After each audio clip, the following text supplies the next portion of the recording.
Well, the two sets of players have just emerged from the tunnel away to our right-hand side. Oliver Glasner, all smiles as he was waving to the Crystal Palace supporters on this near side of Selhurst Park before taking his place in the dugout. Despite what he says in the media about being prepared to play this playoff round and 2 extra fixtures, he will really want to get the job done tonight, won't he, and avoid that possibility of more fixture congestion early next year. Yeah, I mean, of course he will. He certainly will. He's spoken publicly about the fixture congestion, and I do feel for the players. I do feel for him, but I just feel it's an opportunity. If they win this, they're going to get top 8. They avoid those 2 games, and he will certainly be thinking about this. And I'm sure all the team play, all the structure, all the training would be around that. And again, I go on and say, look, there's going to be no pushover. KuPS are a good side. They won their league for the 2nd time in a row, but I just feel he will think he's picked a team strong enough to go out and get the result. And Lee Phelps was talking about it there, you've alluded to it as well. This is a team from Finland who do struggle to score goals away from home. I think I'm right in saying they've drawn a blank in 7 of their last 8 European away games. Yeah, exactly. So the pressure's going to be on their forward players to score a goal, but we spoke about that against Larnaca. I always felt Larnaca would get a chance. Crystal Palace give up chances, and I'm sure they'll have their chances today, KuPS, but they will be looking, because they're only a point outside their playoff hopes. So they need a result today as well. So they'll be looking at this team thinking, well, we've got a chance here to get a result and get ourselves in those playoffs. So I'm expecting a really good match, actually. You are listening to the Conference League live on Talksport 2 with Enterprise Rent-A-Car. Here for it. Book now at enterprise.co.uk. Jefferson Lerma is the Crystal Palace skipper for this evening. He is just going through the pre-match coin toss with Petteri Pennanen, the veteran in this KuPS team, who is wearing their captain's armband this evening. And just to remind you of the state of play in terms of the Conference League standings before kick-off. Crystal Palace in 9th place before kick-off, 1 place outside the top 8, a point behind Mainz, who currently sits in 8th position. And as Darren has been talking about there, KuPS at the moment are in the final elimination place. They're 25th in the table. They've taken 6 points from their 5 matches played compared to 9 from Palace's 5 games. But it is worth mentioning, isn't it, that Palace have already suffered 1 surprise defeat here at Selhurst Park this evening against Larnaca, and that was when Oliver Glasner only changed 3 players. Yeah, so they'll be well aware that these results do happen. I mean, that was a freak result, and that don't happen often. But I felt on the night Larnaca deserved the win. I don't think Palace performed particularly well at all, but they'd have learnt from that. It was their first home game in this competition, and I think they've learnt a lot from that. Albeit it's a whole new team. Jefferson Lerma captained him. He's actually taken the outfield age of this squad high because he's 31. But it's a real young squad, and what an opportunity these players have.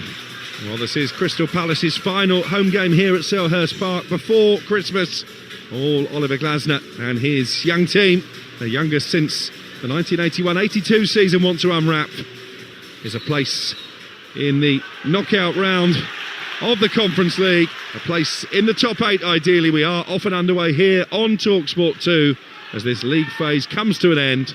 Crystal Palace in their red and blue striped jerseys, blue shorts and blue socks, shooting from right to left in the first half.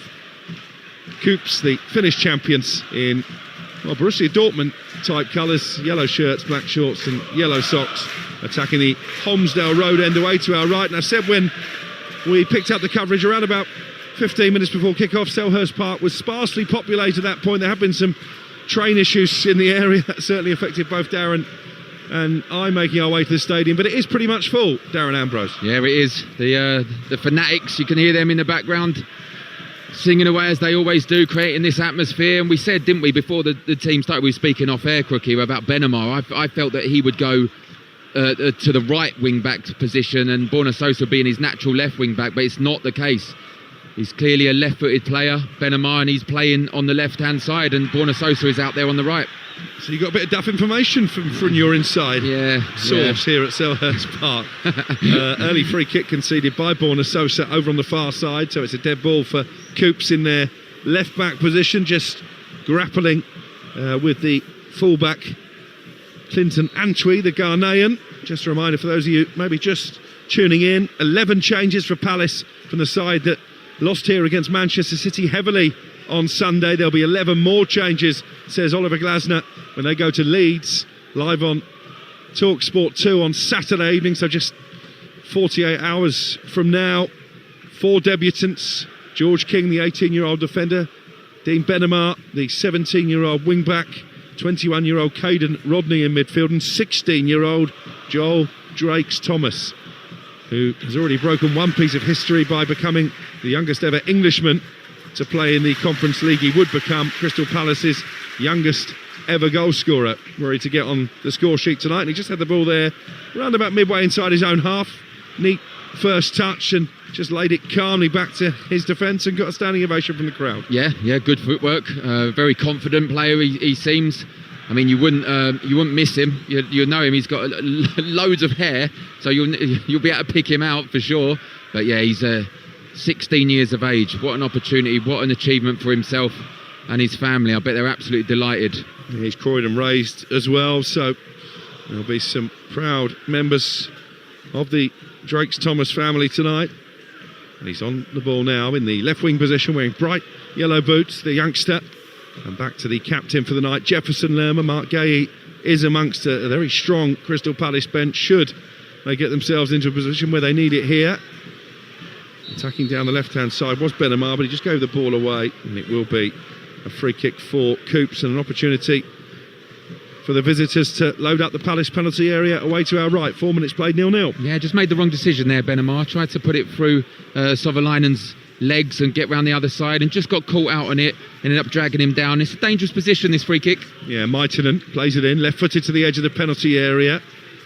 Dealt with comfortably enough by the Crystal Palace defence. It was headed away by Justin Devenny at 22 years of age, one of the senior players in this Palace 11 tonight. But KuPS looking to attack again down their left-hand side, and it was well ran clear by Benamar. He's only played 90 minutes this season in Premier League 2 for effectively what is Palace's reserve team due to injury. He was part of the England under-17 European Championship side, along with the likes of Max Dowman, the Arsenal teen sensation. As Jefferson Lerma strokes the ball out to the right-hand side, and the other wing-back, the Croatian Borna Souza. No real goalmouth incident as yet. We've played 5 minutes on Talksport 2. On a night when victory for Palace could see them finish this league phase in the top 8, and therefore going straight through to the round of 16. As upended there was Christantas Uche amongst the goals away from home in Dublin last week, as Palace ran out comfortable winners in Shelbourne with a much stronger 11 than we're seeing in front of us here at Selhurst Park this evening. Here is JD Convo, the French teenager. He was at fault actually for the goal that Larnaca scored when Palace were on the end of a shock defeat earlier in the competition. Uche drives the ball out to the right-hand side, and it's picked up by Borna Souza. Back to Uche again on the edge of the penalty area, trying to work his way into a shooting position. He shoots left-footed. He finds the far corner. And is that the goal that sets Palace on their way to a top 8 finish? It was so cool from Uche as he picked up the ball on the edge of the area, waltzed past a couple of defenders, and then picked his spot in the far corner. It is Crystal Palace 1, KuPS 0. The Eagles lead inside 6 minutes. Oh, what a goal. What a goal, Cookie. I want to see it again because there's a pole right in front of me. I'm sure he's hit that with the outside of his right foot. As he's chopped back in, we're lucky to have a screen right in front of us. He starts to move with a lovely pass out to Borna Souza. Lays it off to Devenny, gives it back to him. Brilliant chop. And as he gets inside, it's the outside of his boot into the far top corner. Watch this for a goal. Outside of his boot, you can hear by the crowd's reaction, that's just been shown on the big screen. It starts 2 yards outside of the goal post and drifts back in. What an unbelievable start, and what a goal from Christantas Uche. Well, he got his first goal in that victory in Dublin a week ago. He's made it 2 in 2 Conference League games, and well, the volume level has just been lifted inside Selhurst Park. It was a superb finish from a Nigerian international, clearly in confident form after finally breaking his Palace deadlock a week ago. And that should be the goal, Darren Ambrose, that sets the home side en route to a comfortable win. Oh, it certainly will be. In terms of, I don't know about a comfortable win, but he's taken his form from Shelbourne. I thought he was fantastic in Shelbourne. Got his goal, got his assist as well for Eddie Nketiah. But that one there was stunning. That is a player that's had a bit of criticism actually since he's arrived at the football club, but he's shown real ability there, real confidence. And if you see this goal again, it was absolutely fantastic. As you say, it was the way he started the move himself, got the ball back, ran with purpose at the KuPS defence, and then absolutely leathered it into the far corner. Well, Palace before tonight had the best expected goals number in the Conference League. They were underperforming actually by nearly 5 goals, but their first shot in anger has found the back of the net. They've got a free kick here as well, which is going to be chipped into the area by Borna Souza. A very deep delivery, a bit too deep for Lerma coming in at the far post. It's behind for a goal kick, and with 8 minutes gone here on Talksport, it remains Crystal Palace 1, KuPS 0. A reminder, our coverage brought to you in association with TNT Sports, your home of European football. And we just got a shot of the KuPS manager, Jarko Vis, on our mini monitor here in the front row of the press box at Selhurst Park. I guess she played here for Stockport in a Division 1 game back in 2000. The KuPS manager, was that before your time, Darren? I knew that was coming. Hey, I'd have been the same age as Drake Thomas if I played in that game. Well, you're a late developer compared to some of these Palace players. They've not looked out of place though, have they? Drake Thomas in particular has been tidy when he's had the ball on the left-hand side. I think Benamar, bearing in mind he's not played much football due to injury this season, he's looked pretty composed as well in the wing-back position. Yeah, I've liked the look of them all. As you said, Benamar out with a stress fracture for 3 months, hasn't played much football, looks assured, looks comfortable where he's playing in the left wing-back. And I do like Drake Thomas. He's finding himself in those gaps, and if he can't get it in the number 10 position, he drifts out wide to try and get the ball. But what I loved about that goal, Crookie, is the reaction from the crowd when they see it shown on the big screen. The roar that went up was brilliant. And it's a goal that has Palace, as it stands, up to 3rd place in the Conference League table, so that would be comfortably enough for automatic passage to the round of 16. Not such good news for KuPS. They've dropped down to 26th. Early days, of course, 10 minutes gone here and around Europe. And this a KuPS side who've lost only one of their last 14 games in all competitions, albeit their league season did finish at the back end of November. They've only been playing European football since then, which I guess could be an advantage because they'll be a bit fresher maybe than a Palace side who played against Manchester City as recently as Sunday. But of course none of these players started that game and won't start, we're told, against Leeds at the weekend either. I guess that, I mean, is there a possibility that if someone has the game of their life that Oliver Glasner might change his mind and throw them in at Ellen Road? I wouldn't have thought so. Barring injuries into the team that he's selecting at Ellen Road, I just feel that he said what he said. He's obviously told the players. But it's a real confidence boost for these players. I know if Uche scores a hat-trick, potentially he'll think he can play. But what they're doing is they're showing him that they're ready when called upon in that so-called first team. So it's good for them. And here is Benamar, won the ball back high up the field. He's into the penalty area. He tries to drive the cross to the far post. He may well have been hoping that snuck in the end it's gone out for a throw-in on the far side. But again, real positivity from the 17-year-old. Yeah, brilliant, Benamar. That what you get, and you can hear by the crowd's reaction, when you're bringing young players from the academy into the team, you do get the benefit of the doubt if you make the wrong decisions. I mean, that wasn't the wrong decision, just overhit the cross. I think SA was in the box unmarked, just overhit it, but really the crowd really are taken to these young players. Here come KuPS at the other end though, deep cross into the Crystal Palace penalty area, and well, it goes out of play on the opposite side of the pitch. It was poor there from Samuli Maitinen, and the Palace defence content just to let it sail over their heads and out for the throw. We are well into the festive 50 now here on the Talksport network. 50 live commentaries across the month of December, and this festive period really ramps up this weekend. Tomorrow night here on Talksport 2 we've got a Welsh derby between Swansea and Wrexham in the Championship. That's an 8 o'clock kickoff. On Saturday, your choice of listening at 12:30, Inform Southampton take on Coventry in the Championship live here on Talksport 2. Over on Talksport, we've got Newcastle against Chelsea. At 3 o'clock here on Talksport 2, Bristol City against Middlesbrough. That game not on UK TV, so this is the only place you can keep across it. And at 8 o'clock, your choice of listening again from the Premier League. Talksport, Everton take on the leaders Arsenal. And here, Crystal Palace back in action against Leeds United. Palace have the ball on the D on the edge of their own penalty area. Jefferson Lerma strokes it out to the 18-year-old George King. A Republic of Ireland under-21 international, a lifelong Palace fan, so a big moment for him, making his debut in a competitive fixture. And at the moment, Palace leading by a goal to nil. That would be enough for them to finish well in the top 8 and go straight through to the round of 16 and avoid that unwanted playoff tie.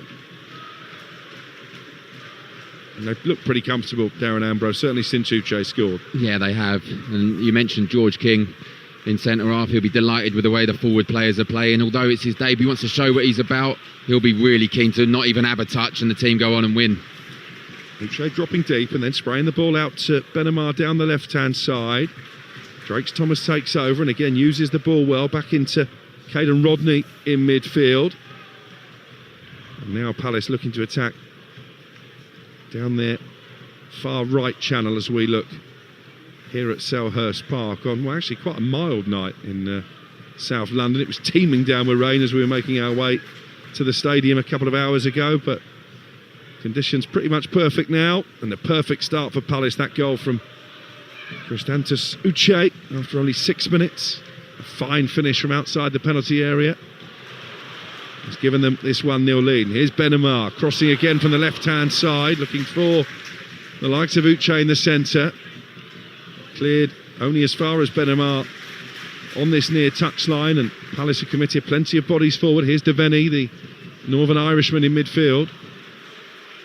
George King having to intercept after Palace threatened to give the ball away, and then eventually it's cleared by Samuel Maitinen at the heart of that KuPS defence, that overworked KuPS defence.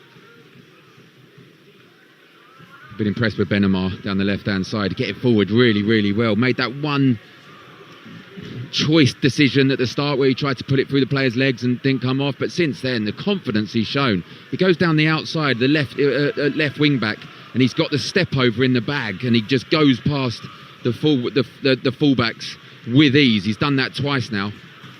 As the voice of Darren Ambrose, Crystal Palace cult hero, as Uche takes over again midway inside the KuPS half and guides the ball effortlessly out to the right hand side, and Souza, then a little flick around the corner from Rodney, and they're still going here. Crystal Palace, it's an amazing little dribble on the byline by Borna Souza with the Alice band, but it looked even from this far away, and we're on the halfway line. Palace attacking the goal away to our left, that he carried the ball out for a goal kick, and belatedly that was the decision from the officials.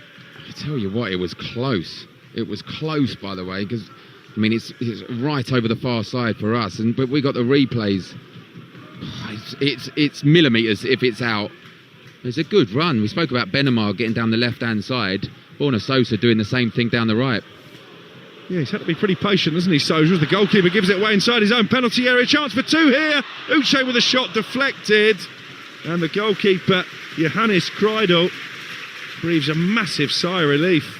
It's a poor pass out to Ibrahim Cisse, seized upon by the alert Drakes Thomas, and maybe, Darren, Uche will be disappointed not to have done better with the shot. Yeah, I agree. I think it's the wrong decision, though, from Essa. I think he needs to find Drakes Thomas again. As you say, I always question teams that haven't got the players to play out from the back, trying to play out from the back against a team that are good at high pressing in these young Crystal Palace players. But Drakes Thomas wins it back, then he's there for the cutback, but he tries to find Uche for his second goal of the game, who just gets it all wrong. I just feel Drakes Thomas was the right decision to cut it back on him. Palace have possession back, and it's a powerful burst upfield by Convo. Carried the ball a long way there, 20 yards or so inside of the KuPS half by the time he was challenged. And he's back now with Caden Rodney, the 21-year-old in midfield tonight for Crystal Palace. He made a club record 79 appearances in the under-21, so he's had to bide his time before getting his big break in the first team tonight. Under the lights here at Selhurst Park, Palace leading by a goal to 0 on Talksport 2. We played 17 minutes. JD Convo, bit of an error there, maybe a switch off in terms of concentration as the ball was played out to him by Jefferson Lerma. It rolls under his studs and out for a throw. Yeah, he's got that he can do that, Jeremy Convo. We've seen it, haven't we, in terms of the mistake he made against Larnaca when he put their forward through. Just loses concentration. And he's still young, JD Convo. Only 19, so it's bound to happen. But he just showed what he was about with that driving run forward, didn't he? Full of pace and power. Bit of space here, though, for KuPS to come forward in midfield. It's with Arifi. Haven't had too many opportunities to get the ball in and around the Palace penalty area. And this Finnish team who've never won a European away game and haven't scored in any of their last 4 continental matches on the road either. They have a throw in right in front of us, midway inside Palace territory, that is going to be taken by Hammerleinen, the right fullback, on loan from Den Haag over in Holland. And here he is again, Hammerleinen, but not really in the part of the pitch where he can hurt Crystal Palace. He's gone back into his own half, and Maitonen takes over. One player we haven't seen much of so far is Otto Rupi, who we're being told by our Finnish colleagues was the real danger man.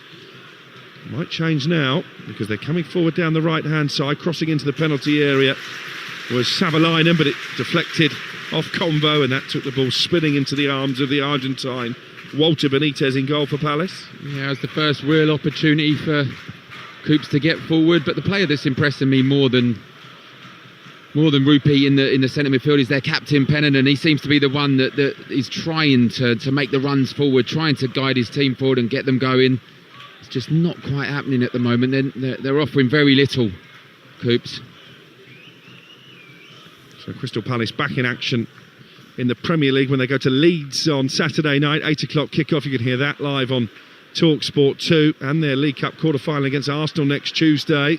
Got some defending to do here as the ball is crossed into their penalty area, and the goalkeeper Benitez a little bit hesitant before eventually it's cleared away by Convo. And that move came down the left-hand side. It was Maitonen leading the charge for the visitors from Scandinavia.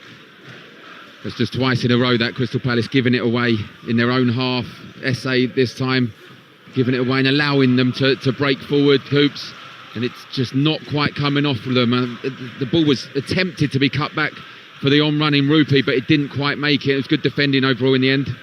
It's that Arsenal Cup game that's caused Oliver Glasner really to name the team he has tonight. They brought the Leeds game forward 24 hours as a result of that, as Uche comes into the penalty area, tries to stand up the cross for Drakes Thomas waiting in the centre. Cleared into midfield and eventually will be collected by Jefferson Lerma. They do know Palace that if they beat Arsenal at the Emirates next Tuesday, that game live on Talksport, it will be Chelsea in a 2-legged semi-final, Manchester City against Newcastle in the other semi-final after both won last night. With Arsenal expected to make changes, if he goes strong, Oliver Glasner, they might just have a chance, Darren, of emulating you and getting into a semi-final in the League Cup. You never know, do you? You never know, as we spoke about before. You wouldn't have said that Crystal Palace would win the FA Cup last season, then the Community Shield this season, and they did. Look, in a one-off game, on form, Crystal Palace can beat anyone. We've seen that. Well, they are beating KuPS tonight by a goal to 0. Uche the scorer with just 6 minutes played, and we are tiptoeing towards the halfway point of the first half. Here's Drakes Thomas, who's really impressed so far. As I say that, he gives the ball away, and Uche just seen a pull up ahead of him. And he's down on his haunches at the moment, the Palace goal scorer. That will be a cause for concern for Oliver Glasner. And I think they are encouraging KuPS to put the ball out of play so that Uche can be treated by the Palace medical staff. You are listening to Crystal Palace against KuPS in the Conference League, live on Talksport 2 with Enterprise Rent-A-Car. Whatever it is, they're here for it.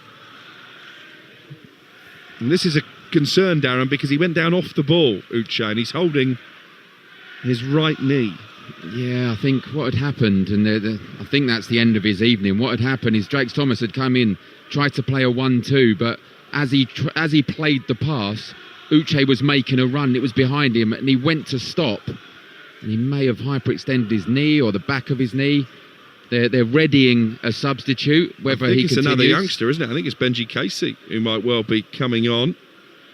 If Played the last 15 minutes against Shelbourne a week ago. This will be gutting for Uche, who started this game really well, but yeah, he's really struggling at the moment. I don't think Oliver Glasner will take any chances whatsoever. He's screaming. Well, I think he's agitated, actually. They've not got a sub ready to come on and replace him, is he? I think he's more screaming at the physio not telling him if he's okay or not. But he's not. He doesn't look okay. He looks like he needs to be going off. He's still hobbling. Well, it looks like he is going to try and come back on. I think he's just given a thumbs up to Oliver Glasner. I'm not sure that this is the wisest move from the Crystal Palace goal scorer, but he is back out there, and Benji Casey will have to wait. Certainly another youngster that Glasner was going to turn to. He ran on okay, didn't he? I mean, that is a miracle recovery, isn't it, from Uche? But actually, having said that, he wasn't moving particularly freely there as he tried to close down Ibrahim Cisse, the centre-half. I've got a great stat about him in a moment, but Jefferson Lerma clearing away under pressure from Pasashek, the lone striker. A very lonely figure, the number 9 for KuPS so far tonight. Yeah, Ibrahim Cisse, 7 red cards and 4 own goals this season. I think that is impressive. That's incredible. More own goals than a certain club in the Premier League has points. Oh, that is a brutal dig there at Wolverhampton Wanderers. They've got Brentford, I think, this weekend, and listening to Natalie Sawyer over on Talksport earlier, she was fearing that might be Wolves' first victory of the season. I'm not as convinced, though. They weren't great against Leeds last weekend. 24 minutes gone here. Palace 1, KuPS 0 in the Conference League as it stands. Palace finishing in the top 8 and therefore going straight through to the round of 16. Sitting pretty in 4th place now. KuPS still 1 place below a playoff position. A point behind Red Imps as it stands. Liam Rossini's Strasbourg are going to win the league phase. They've had an excellent campaign. And Rossini actually one of the names that I'm told Crystal Palace are keeping tabs on just in case Oliver Glasner doesn't extend his contract beyond the end of the season. Glasner's team leading by a goal to 0 and in possession over on the far side. They've won a throw. Got to say the Crystal Palace supporters in fine spirits in and around us here at Selhurst Park. This atmospheric old stadium with a iron roof towering above us. At the moment, Palace towering above their Finnish opponents. The ball played through to Uche on the edge of the penalty area. Shifts it onto his left foot again, and he just delayed the shot, and that enabled Hämäläinen to make the tackle. He's frustrated with himself. Uche knows it was another opportunity to test the goalkeeper Creedle. Yeah, started by Caden Rodney in the middle. A lovely reverse pass into Uche's feet, and it was almost identical, although albeit his goal was a little bit wider. Lovely chop onto his left foot. Instead of hitting with the outside of his right, he did try to hit it with his left. Just took a little bit too long and allowed the defender, Cisse, I think it was, to just win it. Palace 1, KuPS 0. Jefferson Lerma with a header down inside his own penalty. They've given it away momentarily. Lerma wins it back, and strong challenge then on this near side by Benamar, I think has impressed the Palace fans. So too has the 16-year-old Drake Thomas, again composed in possession, just playing it back to JD Convo inside the Palace half, right in front of us here at Selhurst Park. And then Caden Rodney was being grappled with by Maiton, and he wins a free kick which is taken quickly by Crystal Palace. Uche on the turn is dispossessed by Cisse, and they've got 3 against 4 here. KuPS at the other end. Can they work their way into a shooting position to try and get back on level terms on a night when Walter Benitez, the stand-in Palace goalkeeper, will not be much more than the spectators at this point, 27 minutes in. And again, he's not going to be called into action because the ball is swung back by Borna Sosa on the edge of the Palace penalty area. Now Benitez, all in orange, will clear away right-footed. I think SA wanted a free kick over on the far side. The Israeli referee Yigal Frid said no. And now JD Convo able to carry it deep into KuPS territory, and Benamar not looking along the line is straight offside. It's a free kick for the visitors. 1-0 Palace lead. I think Caden Rodney has gone about his business really well as well, by the way. You talk about Drakes Thomas and Benamar, they're the ones standing out, but I think Caden Rodney, along with Devaney in the midfield, both 21 years old. It's tough to play in centre midfield at that age.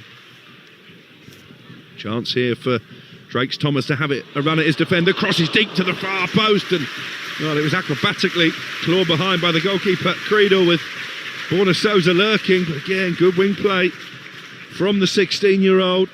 Had the beating of his man and put the cross into just about the perfect position. It was a real tester for the goalkeeper, and it will be a Crystal Palace corner. I think their first of the evening, Darren Ambrose.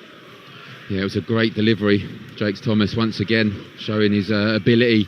I think Borna Souza just went ahead of the ball. If he'd have just waited, the goalkeeper hardly touched it, and he'd just heading that into an empty net. Well, it is Borna Souza who's going to whip this corner in, left-footed from the right-hand side, not before the referee has intervened, and a bit of pushing and shoving right in front of the Austrian goalkeeper for KuPS. So Souza has had plenty of time to look up and assess his options away to our left here. And he's put the ball onto the roof of the net. That wasn't a great delivery from the corner. Goal kick for KuPS. He got an all from the crowd. I don't know why. It was poor delivery. He's better than that. I think he's tried to shoot towards the back post. I never got an all when I tried to shoot from a corner. Crystal Palace leading by a goal to nil. They've lost 6 of their last 15 games, Palace. They were 19 unbeaten before that. It's still been an excellent 2025, hasn't it? FA Cup winners, Community Shield winners in the top 4. As we go into this final weekend before Christmas in the Premier League. And as it stands, they'll be into the last 16 in this Conference League, and still very much the bookmakers' favourites to win the trophy, following the footsteps of West Ham and Chelsea in recent seasons.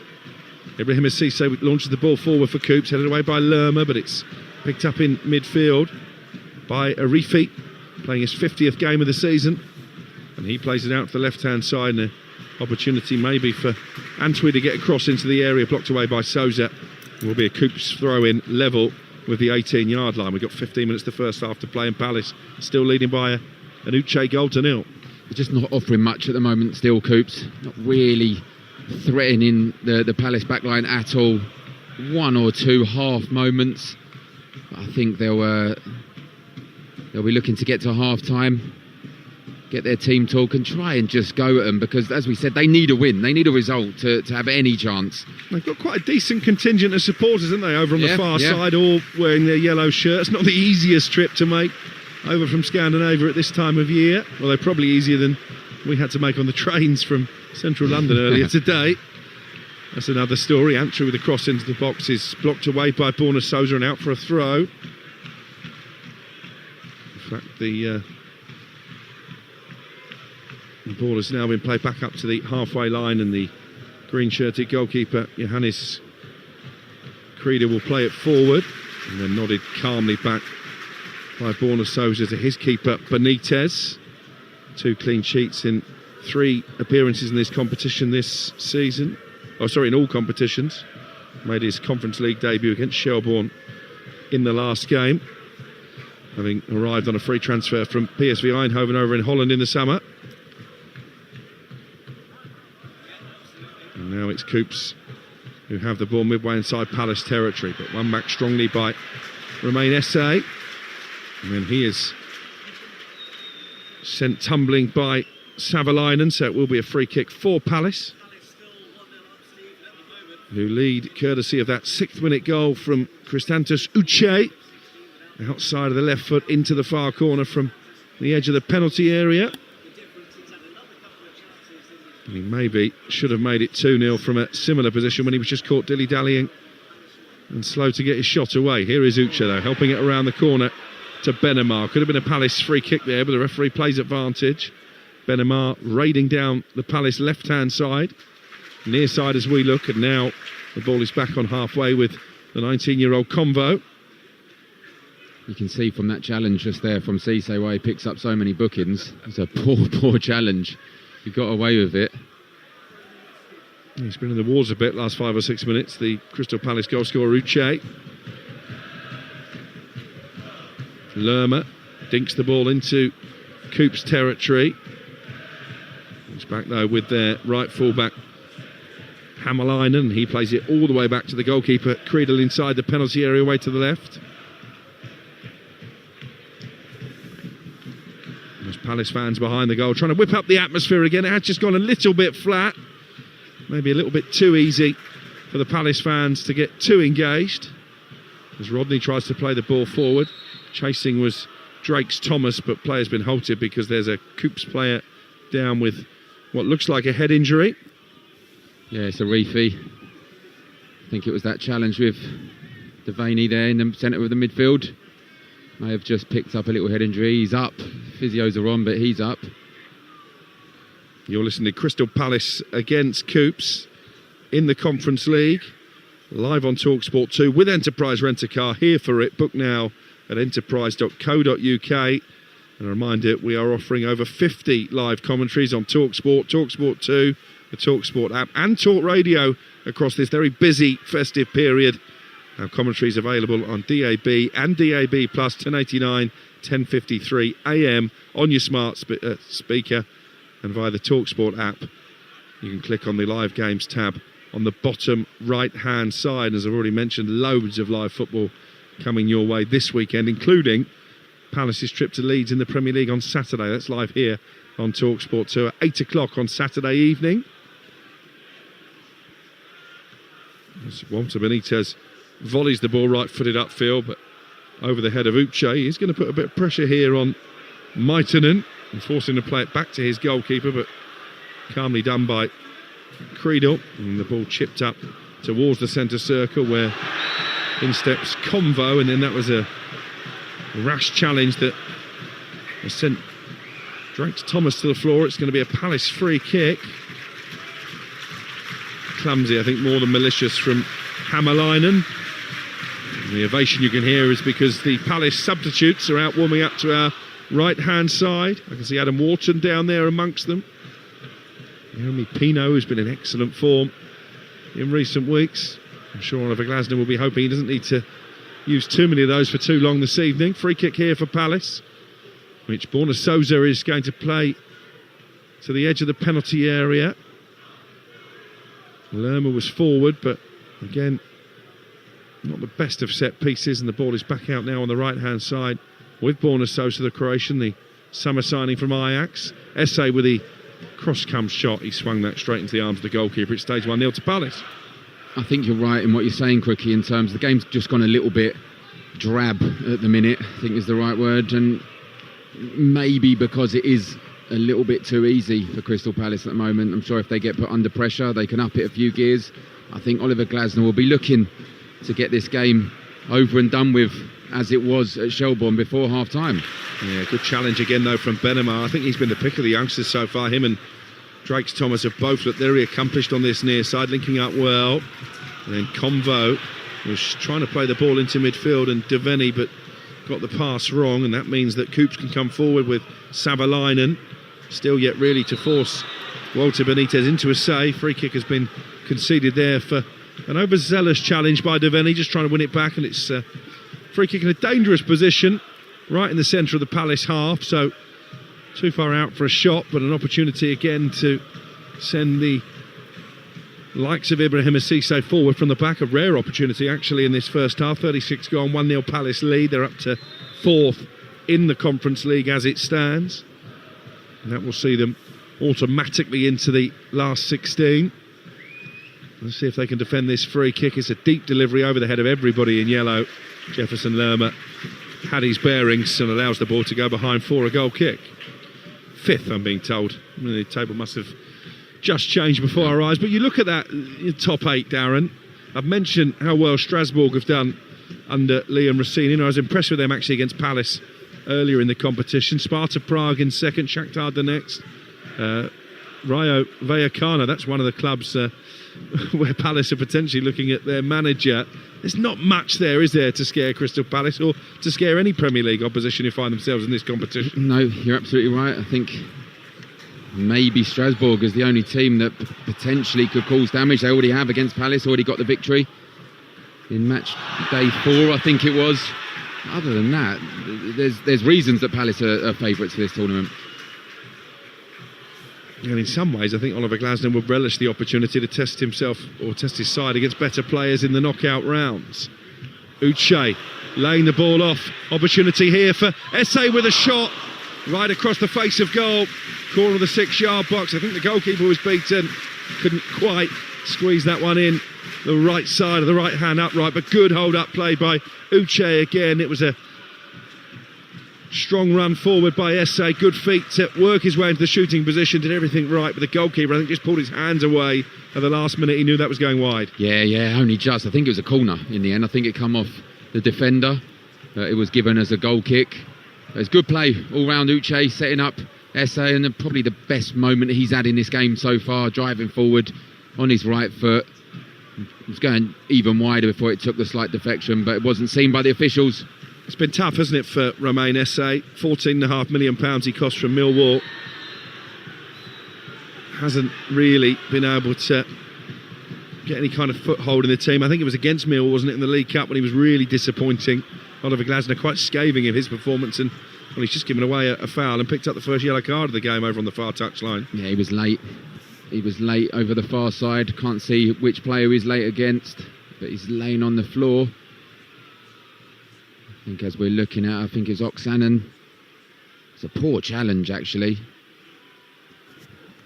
Well, it's almost like a scissor challenge, isn't it? He's gone right through the back of him, and it all feels a bit needless. Yeah, he didn't need to do that. He was going nowhere. He was literally in the process of hitting a hopeful cross-field pass that was intercepted by Benamar down here in front of us. But yeah, he dived in and got a yellow card. He's got to be careful now. We're going to be hearing from Anthony Joshua, by the way, speaking of sporting mismatches during the half-time interval. He had that big fight against Jake Paul this weekend.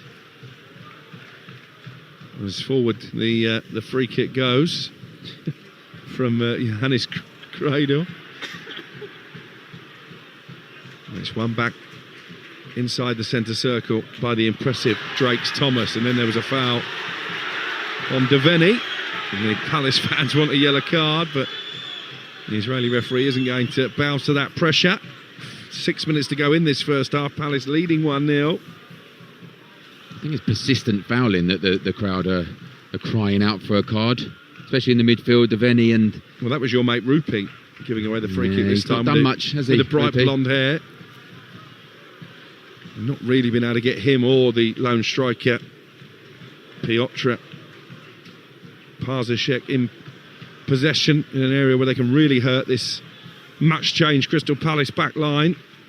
Jefferson Lerma, the most experienced member. JD Convo's played a lot in this competition this season, but really learning as he goes on, and we haven't seen too much of George King so far. It's a tough game for him to really impress too much, isn't it, given the substandard opposition he's facing. He's done well there. Yeah, he did. He came in strongly there to dispossess Parsicek, but then Palace give it away. Here's Cisse, looks a bit uncomfortable as Uche was bearing down on him, but he still manages to squeeze the ball back for Creedle, the goalkeeper, and he goes long upfield and one back by JD Convo on the halfway line. And then almost given away by Drakes Thomas. He ran himself into a little bit of a cul-de-sac, but Palace still have possession with Caden Rodney. He's played a lot of football in the underage teams for Palace alongside Justin Devaney, so they will already have an understanding, the central midfield pair that Oliver Glasner has put his faith in this evening. That's given away by Convo, and here is the danger man Rupi forward towards Parsicek. They're spraying it around neatly here. KuPS not really threatening to get a shot away as the cross comes into the area. It's steered clear by Lerma, and this is where Palace can counter at pace. Uche again has been taken down by Cisse, and he must be walking that disciplinary tightrope that he knows well, because again that was a crude challenge on Uche from behind. Yeah, Referee's keeping his cards in his pocket for now. Other than that, Romain SA yellow card. I think there's been a few that could have been given, but he's let it flow at the moment. They did have the fourth best defence in the Conference League, KuPS, coming into this game. Only 3 goals conceded in their first 5 matches. The issue for them is they only managed to win one of those 5. That was a 3-1 victory over Slovan Bratislava. As Walter Benitez, the orange-shirted Palace goalkeeper, plays the ball high into the South London sky and picked up inside the centre circle by Rodney originally, and then Uche. SA trying to find some space on the edge of the area, squeezes the pass into Uche. Defender goes to ground. He wants a handball, I think, Uche. As the ball eventually squirms into the arms of Creedle. Again, I just felt he took too long, probably on his wrong foot there, to get the shot away, before then claiming it was handled by the KuPS defender. Yeah, he did, but what lovely play from Romain SA. Not been involved that much. Lovely back heel. And then Uche gets through. Could have hit it early. There's nothing in that. There's no way going to get a penalty for that. It might have touched his hand, but there was no way a penalty at all. And as you said, just took a little bit too long on his strike. I think that'll be the one frustration for Oliver Glasner. They got the early goal, Uche, with a net buster after only 6 minutes, but haven't really been able to build on that. And 1-0 is a dangerous scoreline as those travelling fans over on the far side are waving their yellow and black scarves above their heads. And Uche in particular has had a couple of opportunities to work Creedle, the goalkeeper, and not taken them. 1-0 with 2 minutes plus first half stoppage time to play here on Talksport 2. And Benamar and JD Combo almost got in each other's way there, trying to head the ball clear. It's out for a KuPS throw on this near side. Palace, who have lost 3 of their last 6 here at Selhurst Park, including that 3-0 drubbing by Manchester City at the weekend. It's not often that you see an Oliver Glasner side beaten so comprehensively. Well, against this in-form Manchester City, that is hardly a disgrace. Erling Haaland and Phil Foden amongst the goals once more. And actually they had chances, Palace, particularly at 1-0 down. Again, they didn't take, that could have made it a different afternoon. Here is a throw-in for the host to be taken by one of their teenagers, Dean Benamar. Gets it back, Benamar, on this left-hand side, and plays the ball immediately into the KuPS half of the field, and that's a neat play from SA before he's clattered from behind. And again, that was a dangerous challenge by Pennanen, the veteran not captain. Getting cards out here. I mean, he's absolutely poleaxed SA, isn't he, there, from behind. And no yellow card. Palace have taken the free kick quickly. Back with JD Combo on halfway, leading by a 1-0. That's a diagonal ball into the penalty area that's cleared only as far as SA on the edge of the box. Out he goes this left-hand side, and Drakes Thomas back to Caden Rodney.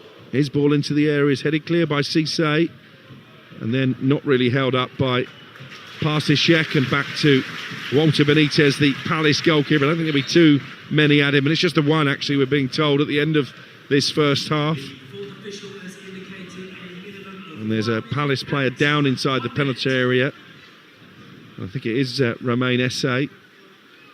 Seems to have a head injury, Darren Ambrose. Yeah, I think as that delivery came in from Drakes Thomas, I think as he went to flick it on, he might have just got a little head or an elbow into the back of his head. He's up and running around, but he looked in a bit of agony to start with. But he isn't comfortable still. I don't think Oliver Glasner will feel he's comfortable at the moment. He'd have liked to have had 1 or 2 more goals.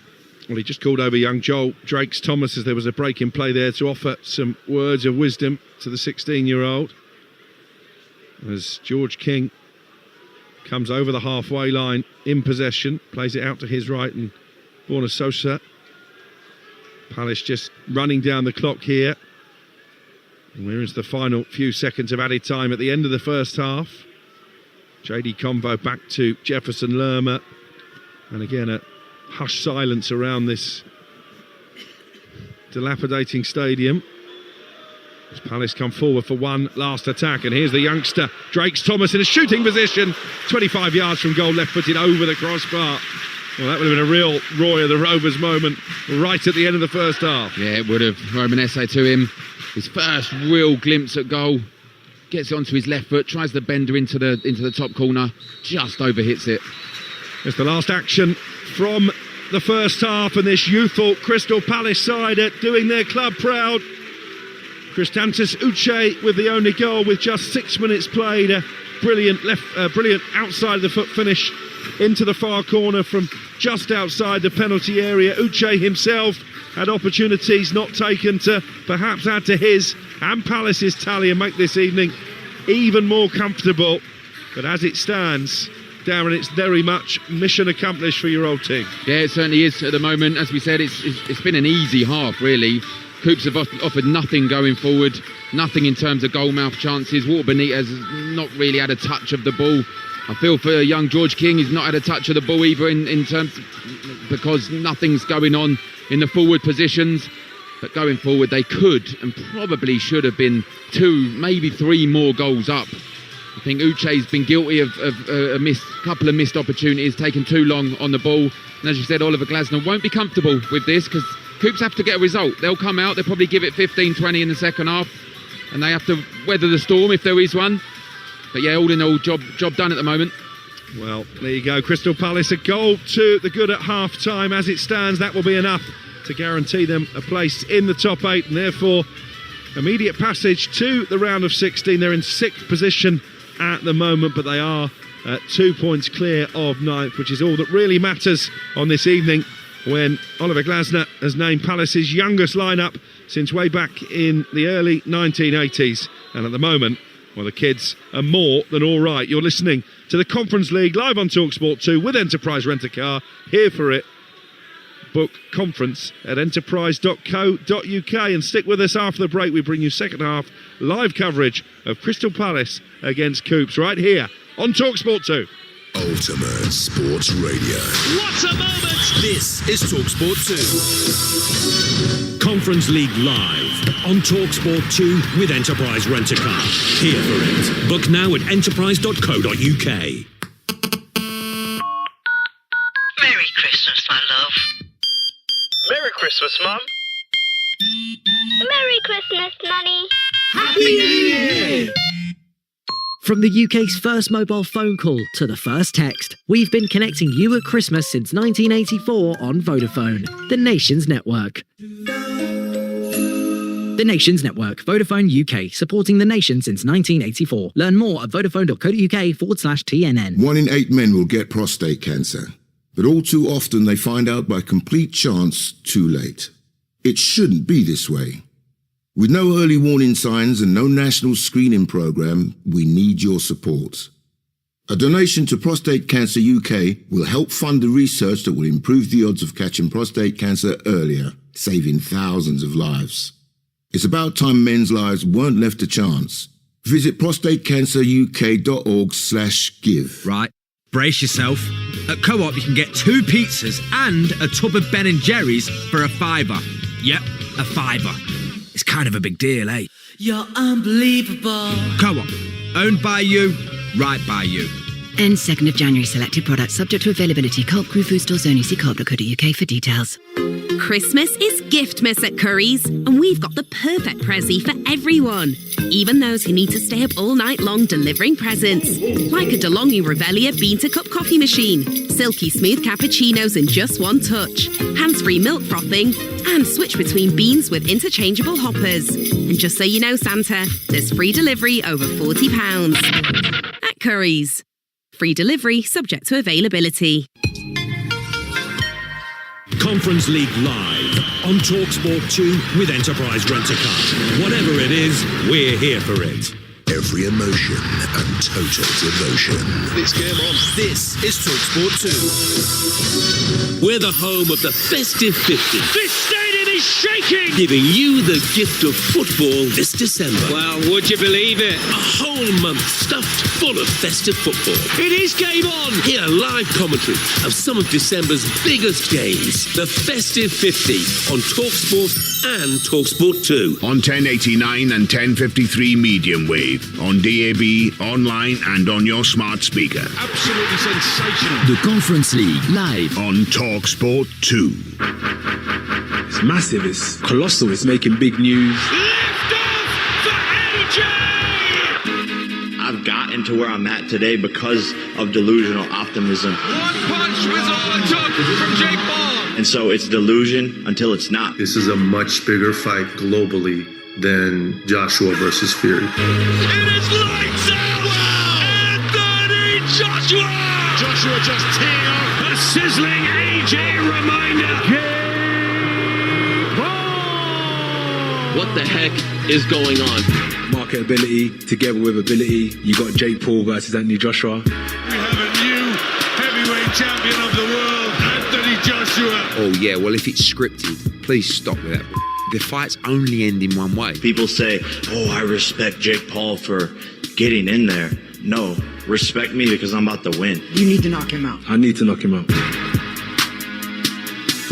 You are listening to the Conference League live on Talksport 2 with Enterprise Rent-A-Car, whatever it is. They're here for it live, second half action of Crystal Palace against KuPS coming up shortly. The Eagles leading by 1-0. For now, though, let's look ahead to what is a huge weekend of sport. The world of boxing will have all eyes in Miami as one of the UK's greatest heavyweights, Anthony Joshua, takes on YouTuber turned boxer Jake Paul. AJ and Matchroom chairman Eddie Hearn spoke to Talksport's Gareth A. Davis, who is out in Miami ahead of the fight, and they say Jake Paul deserves respect as a credible fighter.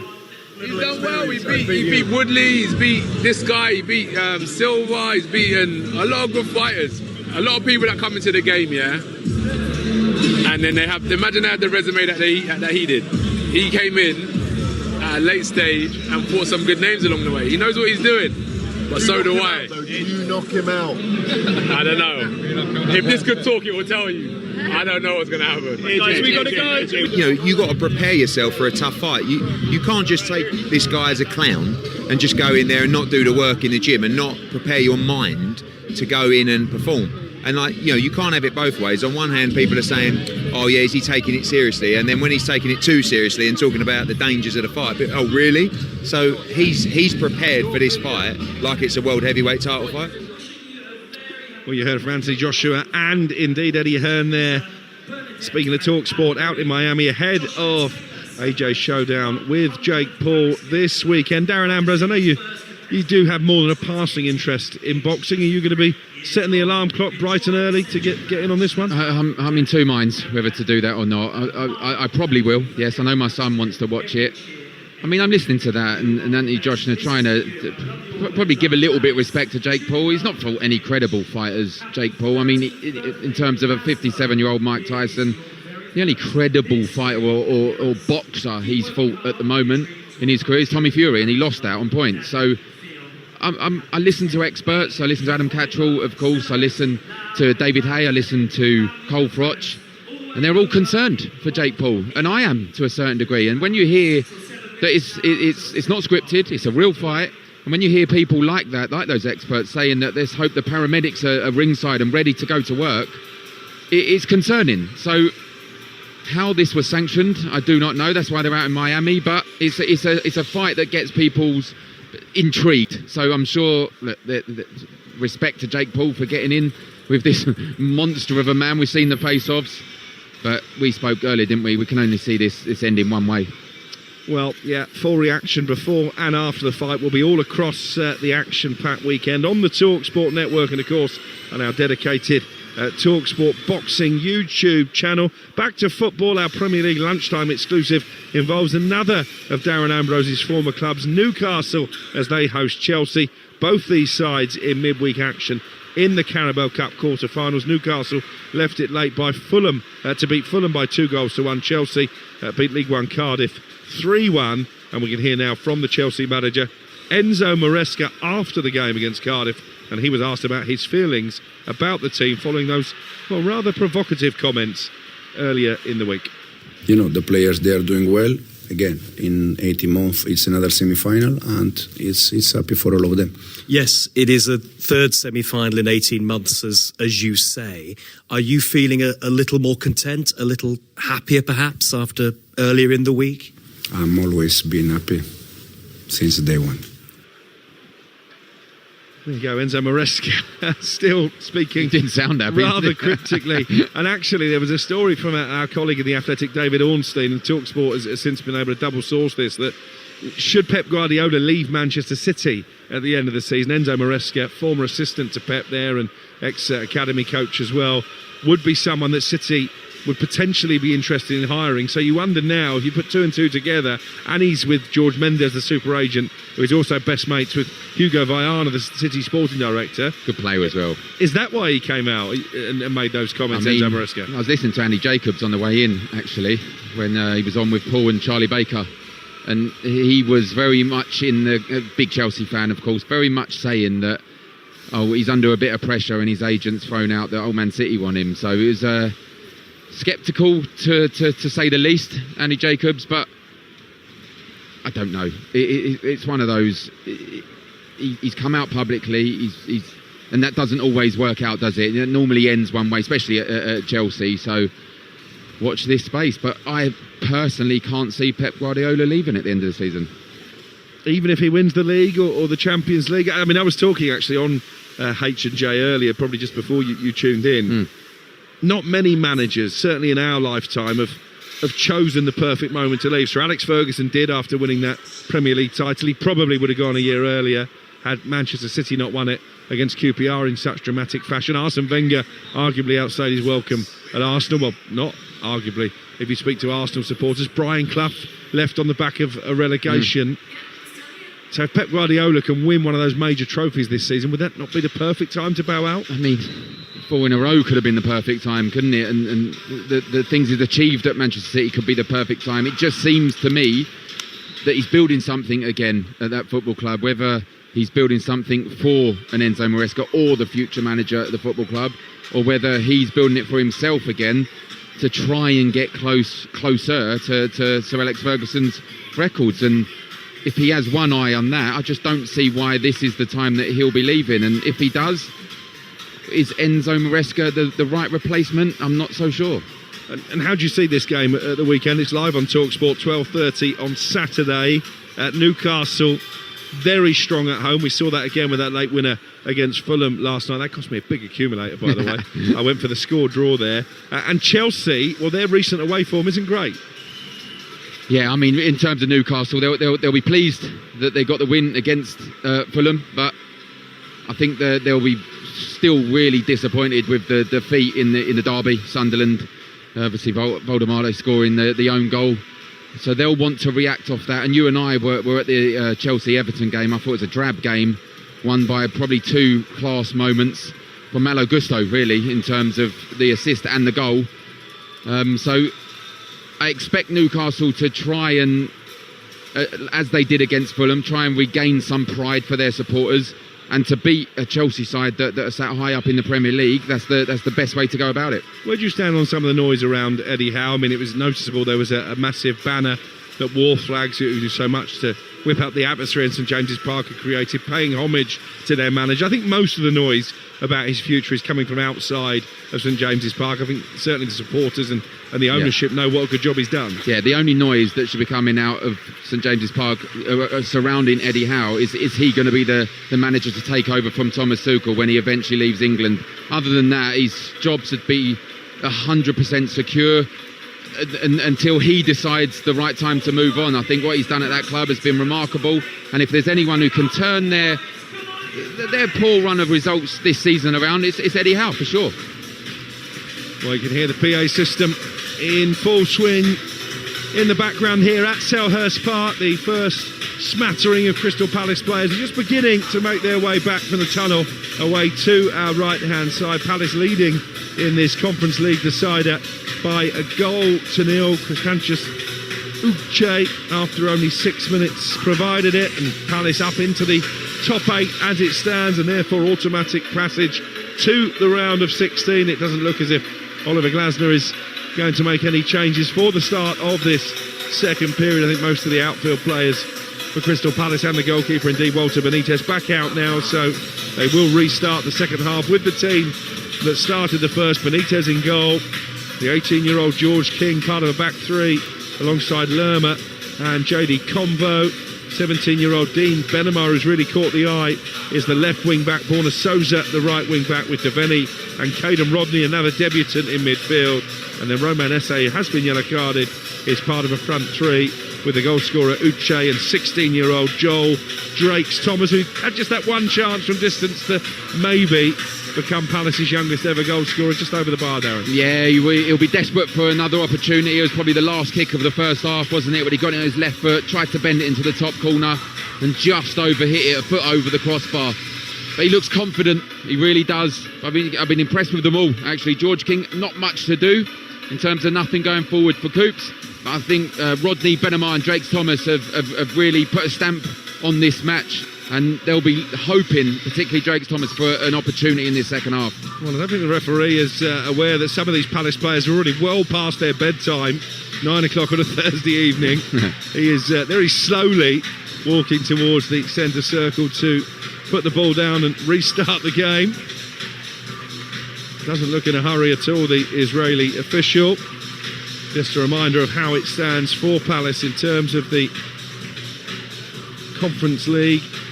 At half-time, Palace in 6th place. Top 8 go straight through to the round of 16. They've got a 2-point lead on AEK Athens, currently in 9th. And for KuPS, well, they know that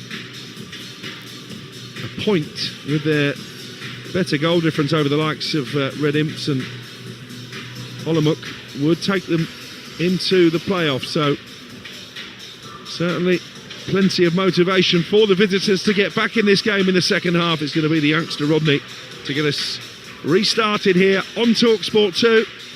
A reminder, this game brought to you in partnership with TNT Sports, your home of European football. I don't think this ref wants to go home tonight, Darren. What's he doing? It's taken ages. Teams have been out for about 5 minutes. At least it means you've not got as much talking to do at the end of the game. Well, finally, we are ready to get back underway, and it is Palace shooting from left to right in their blue and red striped jerseys, blue shorts and blue socks, who restart the game. And straight away, what looked like a foul there by Cisse on Uche, just a shove in the back, right in front of the referee, who says play on. KuPS in their yellow jerseys, black shorts and yellow socks, attacking the goal to our left, defending the Holmesdale Road end, where those ultras who make a lot of the atmosphere here at Selhurst Park are situated. Here's George King over the halfway line for Palace. Decent looking pass that as well. Trying to get in behind the KuPS defence, and well defended by the mask-wearing Maitanen as Romain Esse looked to scramble clear. It's a throw-in that will be taken by Jefferson Lerma. Almost dead level with the 18-yard line on this right-hand side. Just dust the ball down under his jersey, Lerma, the Colombian international, the captain for the night, with Mark Gay amongst the subs. And he is going to hurl this to around about the 6-yard mark. And it hits the arm, I think, of JD Combo, and it's going to be a free kick for KuPS. 1-0 Palace lead. Yeah, once again, it's all Palace attacking the KuPS. Only a couple of minutes into this half. They've just got to do more, KuPS. They need a result, any opportunity for them to get themselves in the playoff positions, but it just doesn't seem like it's going to happen. You expect them to have at least a moment, of 5 minutes, of 3 minutes, because they've had nothing so far. Well, Palace with that clean sheet in the first half maintained their record in the Conference League of not conceding a single goal before the break. The goal that Larnaca scored here in that 1-0 victory did come after half-time. Of course, had they have won that game as expected, then they'd pretty much already be guaranteed a place in the top 8. We might have seen an even younger team sent out by Oliver Glasner tonight. What we have learned about the likes of George King and Dean Benamar rather, and Joel Drakes-Thomas? We've learned that they're assured players. We learned that they're probably above their age at the moment, and they're the players that are ready for first team action. Oh, great ball by Lerma. And an opportunity here for Benamar to cut the cross back. Well, maybe he had too much time, Benamar, as he latched onto the scoop ball that Lerma played over the top of the KuPS defence, and in the end the cross is low along the ground, a tame one, and easily dealt with by Cisse. It's a great ball. Jefferson Lerma just enticed the fullback to try and win the header, and he didn't. And I feel someone who's a bit more experienced would have gone for goal. I think he was too nice, too honest, trying to find Uche in the middle. It opened up for him. He looks like he's got a good left foot. He should have just gone in and hit it as hard as he could. And here come KuPS at the other end, a rare foray forward. Savalainen with a chance maybe to get across into the penalty area, and it takes a couple of ricochets, bobbles along the 6-yard line, and is comfortably collected by Walter Benitez, the Palace keeper, the Argentine. They've had no shots, no on target, off target, no expected goals, no big chances, no corners. Yeah, certainly as an attacking force, they've been as passive as we probably expected. But still, it is only 1-0. It only takes one moment, doesn't it? Unless Palace can get this second goal and really kill the game off. The ball is with Johannes Kriedel, the KuPS goalkeeper, on the edge of his 18-yard box. And Pennanen, the captain, gave it away, and that's a mistake by Crystal Palace. And Borna Souza, as he tried to launch a quick counter-attack, he overhit the pass, and it's back now with Kriedel, the keeper. And now an opportunity for Rupi to come over the halfway line with that bright blonde hair. Ball into the box. Can he get it back here? Krupio, an opportunity for 1-1, and it's swept into the top corner by Parzicek. Their first shot of any kind, and Piotr Parzicek has stunned Selhurst Park, and all of a sudden Crystal Palace's place in the top 8 is under threat, and nobody saw that goal coming. 5 minutes after half time, it is Crystal Palace 1, KuPS 1. Amazing, Crookie. I don't know what to say. Absolutely amazing. I was just saying, no shots, no corners, no big chances, 0% expected goals, and they went down the end and done that. And you know what? It was the pass from Arifi in the centre midfield to Rupi, who was in the number 10 position. First real opportunity he had, turned, found a lovely pass to Parzicek. What a turn. It was very similar, apart from it was his left foot into the far corner. It was his right foot, actually. Parzicek, lovely finish, reversed it into the far corner from about the penalty spot. Walter Benitez stood absolutely no chance, and I can't believe I'm saying this, it's 1-1. An 11th of the season for Piotr Parzicek, his third in the Conference League, and it's a goal that, well, will completely change the complexion in terms of the top 8, and maybe in terms of KuPS continuing their European journey into the new year as well. And straight away Oliver Glasner has sent 5 or 6 of his Palace substitutes to warm up. We're waiting for the table to update, because they were on 12 points, Crystal Palace. They'll now be on 10. And again, you're talking about goal difference potentially separating the top 8 and the rest. Darren Ambrose is keeping right across that in a sort of Carol Vorderman style. And that goal has knocked Crystal Palace down to 9th place. That would mean a 2-legged playoff. And the substitutions are warming up for Crystal Palace. See Tyrick Mitchell, see Mark Gahey, the captain. I mean, what a hit from Parzicek. Bearing in mind, he's hardly touched the ball, let alone had a sight of goal.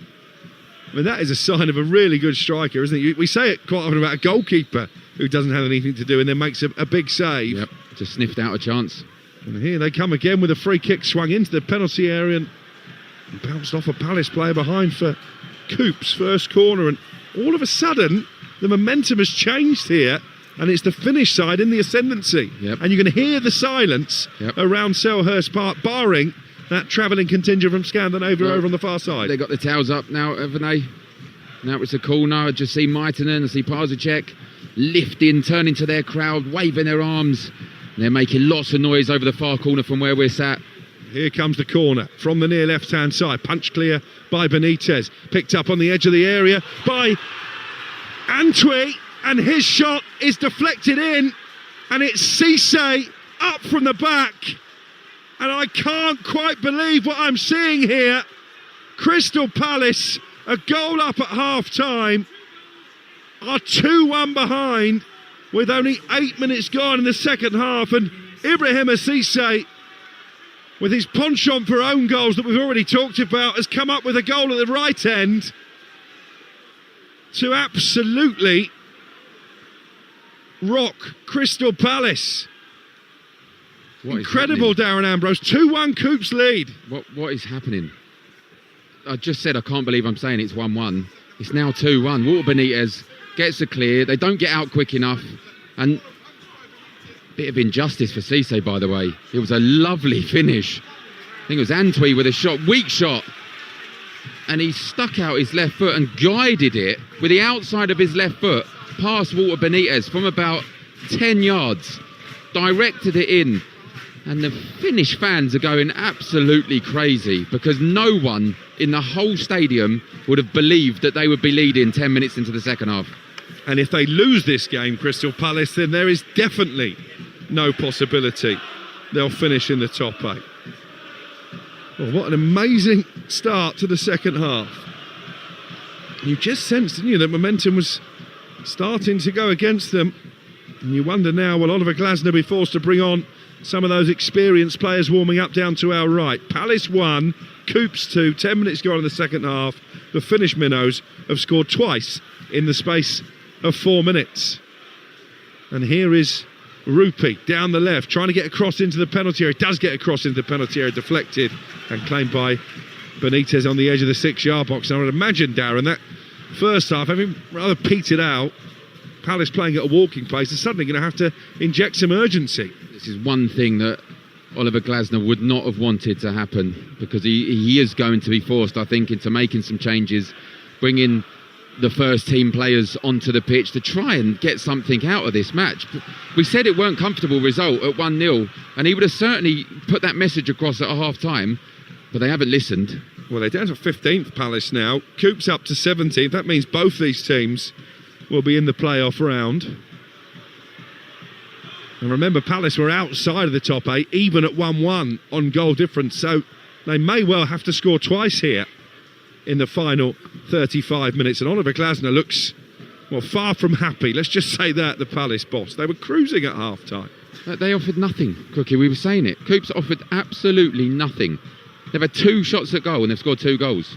Both fantastic finishes, has to be said. Well, they hadn't scored in their last 4 European away games. They've scored twice in 4 minutes tonight. And the goalkeeper there taking a chance, Creedle, and sliding in on the goal line was Esse, and he just about gets away with it.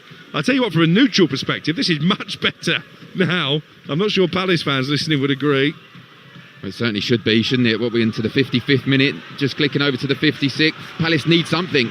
So the last 35 minutes are going to be exciting, I'm sure. Creedle with the ball forward for Parzicek, score of the opening KuPS goal, and you hear the groans there as the ball is given away by Esse on the edge of the penalty area away to our right. Then there was a slip by Hämäläinen, seized upon by Drakes Thomas. Esse trying to thread it through to Uche. Uche went around the goalkeeper. He goes down.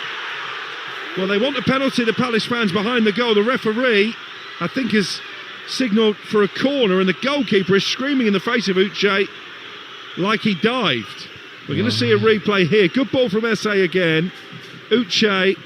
Oh, he dived. He's trying to win it, isn't he, rather than the foul by the goalkeeper. I think he dived. I have to call it as I see it.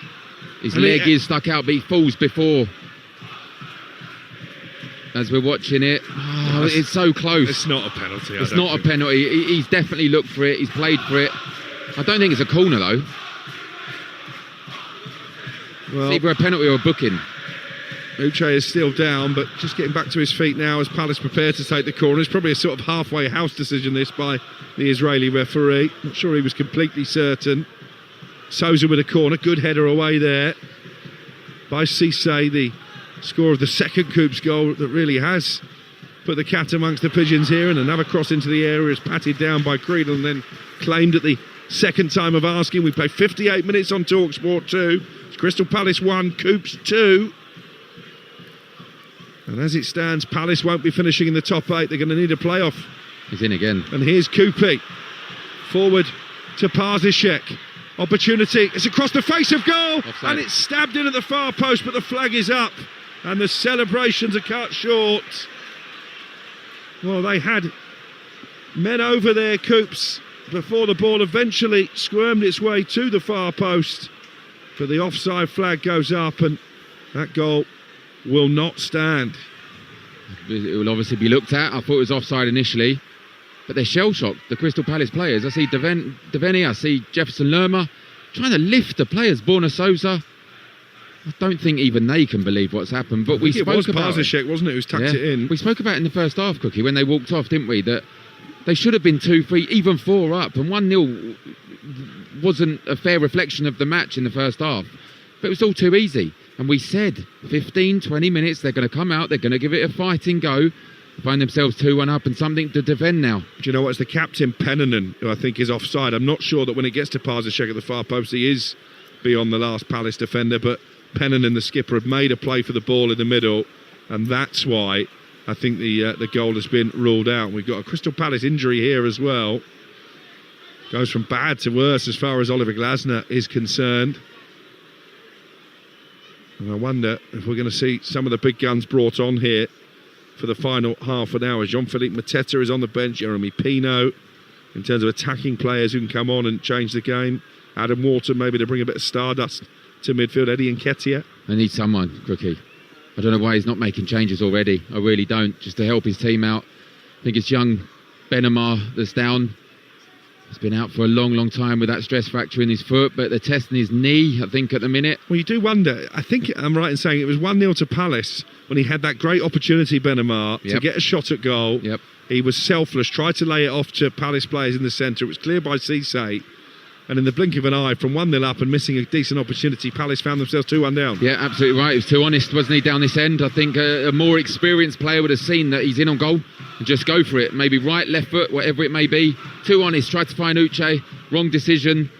And as you said, 5 minutes later, find themselves 2-1 down. No blame put on Benamar whatsoever for that. But he's up and moving around now. Hopefully he's okay. He's having a hobble, though. Well, you're listening to Crystal Palace against KuPS in the Conference League, live on Talksport 2 with Enterprise Rent-A-Car. Whatever it is, they're here for it. And as I said, we've just seen a still graphic of the VAR check. It was the captain, Pennanen, offside in the centre. No, but he made a play for it. Yeah. And I think when you do that, you're so close to the goal. Parzicek was miles onside. Yeah. But I think he knew. His teammate had interfered there. Well, 29 minutes for Crystal Palace to save themselves from potentially quite an embarrassing defeat here against a Finnish side who don't travel well. They've won only one of their last 7 European games. They were 1-0 down at half-time, KuPS, and hadn't really laid a glove on the Premier League host, but that's all changed at the start of this second half. And they are readying some substitutions down in front of us as well. So he's definitely deciding that he wants to go and try and win this game. Although they're both defenders and a defensive midfielder. And Jean-Philippe Mateta, of course, has had 1 or 2 injury issues of late, so I'm not sure he would really want to risk him. Here's Esse, clever footwork.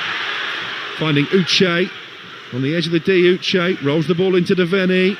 Deveni on his left foot tries to curl one to the top corner, and he's put it into the 4th or 5th row of the Holmesdale Road end, when probably the better option was to feed in Souza down the right-hand side. Yep, totally agree. Chose the wrong option, Deveni. I've seen what he tried to use the runner, Borna Souza, to open himself up, put it in the top corner. Wasn't to be, but he should have played Souza down the right-hand side for him to deliver it into the box.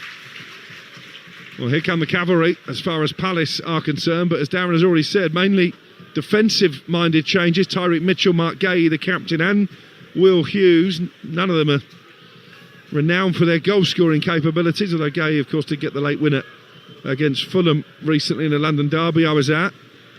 Are you surprised he's not turned to Mateta or Nketiah? Yeah, I am, at this actually. stage? I'll be interested to see who's coming off. I know Benamar's one of those.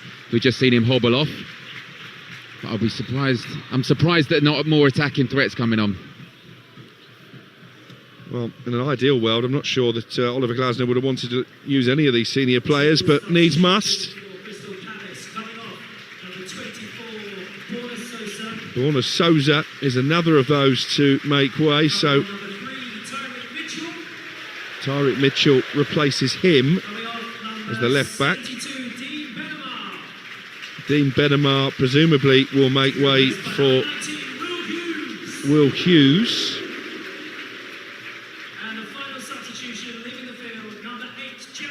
And Jefferson Lerma is the other player that Oliver Glasner is taking off, and on comes the skipper, Mark Gay. How will that all work itself out, Darren Ambrose?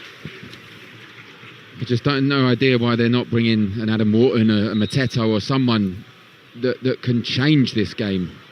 Well, Devaney's going to go to right wing back, isn't he? Mitchell, the left wing back. And obviously, Gay will go alongside King and Convo. Yeah, Will Hughes alongside Rodney. Will Hughes alongside Rodney in midfield. It doesn't really change too much in the final third. No, it doesn't. I mean, I'm looking down, seeing if there's any movement from the substitutes. Once again, there are. Mateta is warming up. Adam Wharton is warming up. Eddie Nketiah is warming up. But it's KuPS that are about to make some changes, maybe to counteract those changes. Yeah, 64 gone. Crystal Palace 1, KuPS 2. A reminder, as it stands, Palace finishing outside the top 8. They will be in the playoffs for an opportunity to move into the round of 16. But it looks so different at half-time, leading by an early Uche goal to nil that they've so far been unable to build on. KuPS are taking off their captain, Petteri Pennanen, the 35-year-old. Coming on is the Guinean Mohamed Toure.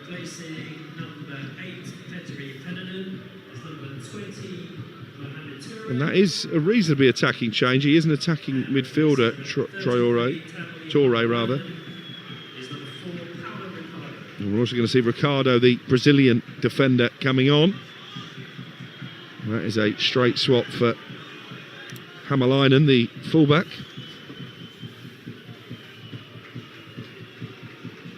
So 3 changes from Crystal Palace, 2 in reply from KuPS, who lead by 2-1 here on Talksport 2.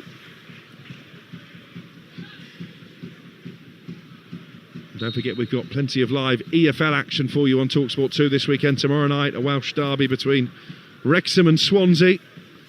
Saturday lunchtime, it's a really appetising encounter as Southampton, very much in form under their new manager, take on the Championship leaders Coventry. That's a 12:30 kickoff here on Talksport 2. And also Premier League action for you Saturday night. Palace back in action here on Talksport 2 as they go to Leeds. That is an 8 o'clock kickoff. Will they be going there on the back of a demoralising home defeat? Looks like it at the moment. Mark Gay now wearing the captain's armband in possession. More talk about his future this week with fresh links to the likes of Manchester City and Real Madrid. I was told he's got 10 top clubs, both in the Premier League and in Europe, chasing his signature when he becomes a free agent in the summer. Of course, the January transfer window opens on New Year's Day. You can keep across all the movers and shakers there by our live blog on the Talksport website and the weekly transfer notebook. They look comfortable, don't they, in possession now, KuPS, spraying it around with a degree of composure that we didn't really see in the first half. And the goalkeeper, Greidel, really makes that point as he sweeps it diagonally out to the right-hand side, and then it just trickles out for a throw. Yep, it's amazing, isn't it? A couple of goals can do. They do. It's a total different team. It's a total different game. And again, I know I keep saying it, I'm looking down at the players warming up a bit more vigorously, has to be said. Jeremy Pino, Eddie Nketiah, Adam Wharton, Mateta.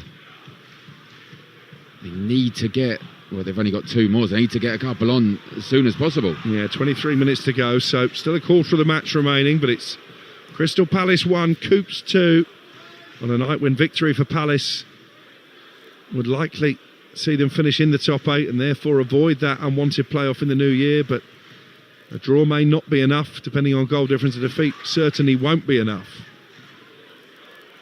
And you look back to that defeat here against Larnaca now earlier in the competition, it looks really costly as things stand. Here is Antwi. It was his shot that was stabbed home by Cisse for the second KuPS goal. Will Hughes out to his right-hand side. And George King.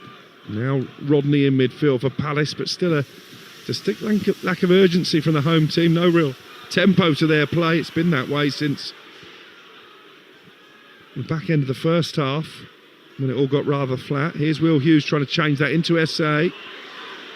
He's been dispossessed, and an opportunity here for Rupi, who has really come to the fore in this second half. The talisman, the star man for KuPS, to come forward down the left-hand side. Sliding in was Deveni. It's out for a throw, which Rupi takes quickly back into his own half, and Antwi again. There's a real air of frustration around the supporters, and a lot of it is aimed at Romain Esse. I think he's been dispossessed about 4 times in a row now. When he gets it, you can hear the groan when he gets dispossessed again in dangerous positions. I'd be surprised if we don't see the end of him coming up in the next 5 to 10 minutes. Well, Adam Wharton has gone back to the bench. No obvious sign that his arrival is imminent at the moment. Mateta still out, going through his paces. Eddie Nketiah slowly making his way back as well. He's got a couple of big goals off the bench already this season. A late winner here against Liverpool sticks in the memory. We've played 70 minutes. It's Crystal Palace 1, KuPS 2 on Talksport 2. And as it stands, Palace dropping out of the top 8. They were in there at half-time, leading 1-0 at that stage.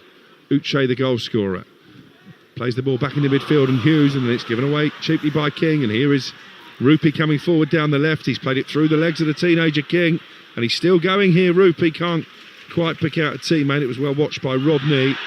And then George King wins the free kick, and it's going to be a Crystal Palace dead ball just on the edge of their own penalty area. And all of a sudden, George King looks a little bit exposed, the 18-year-old, in this second half. Yeah, that was just his bit of an experience showing, wasn't it? That square ball, it's dangerous square ball, just intercepted by Rupi. Their danger man, as you said, really come into the game in this second half. Just showed a bit of inexperience, but done well in the end to win his team a free kick. Palace trying to attack down their left, but the ball is behind for a corner, rather fortuitously.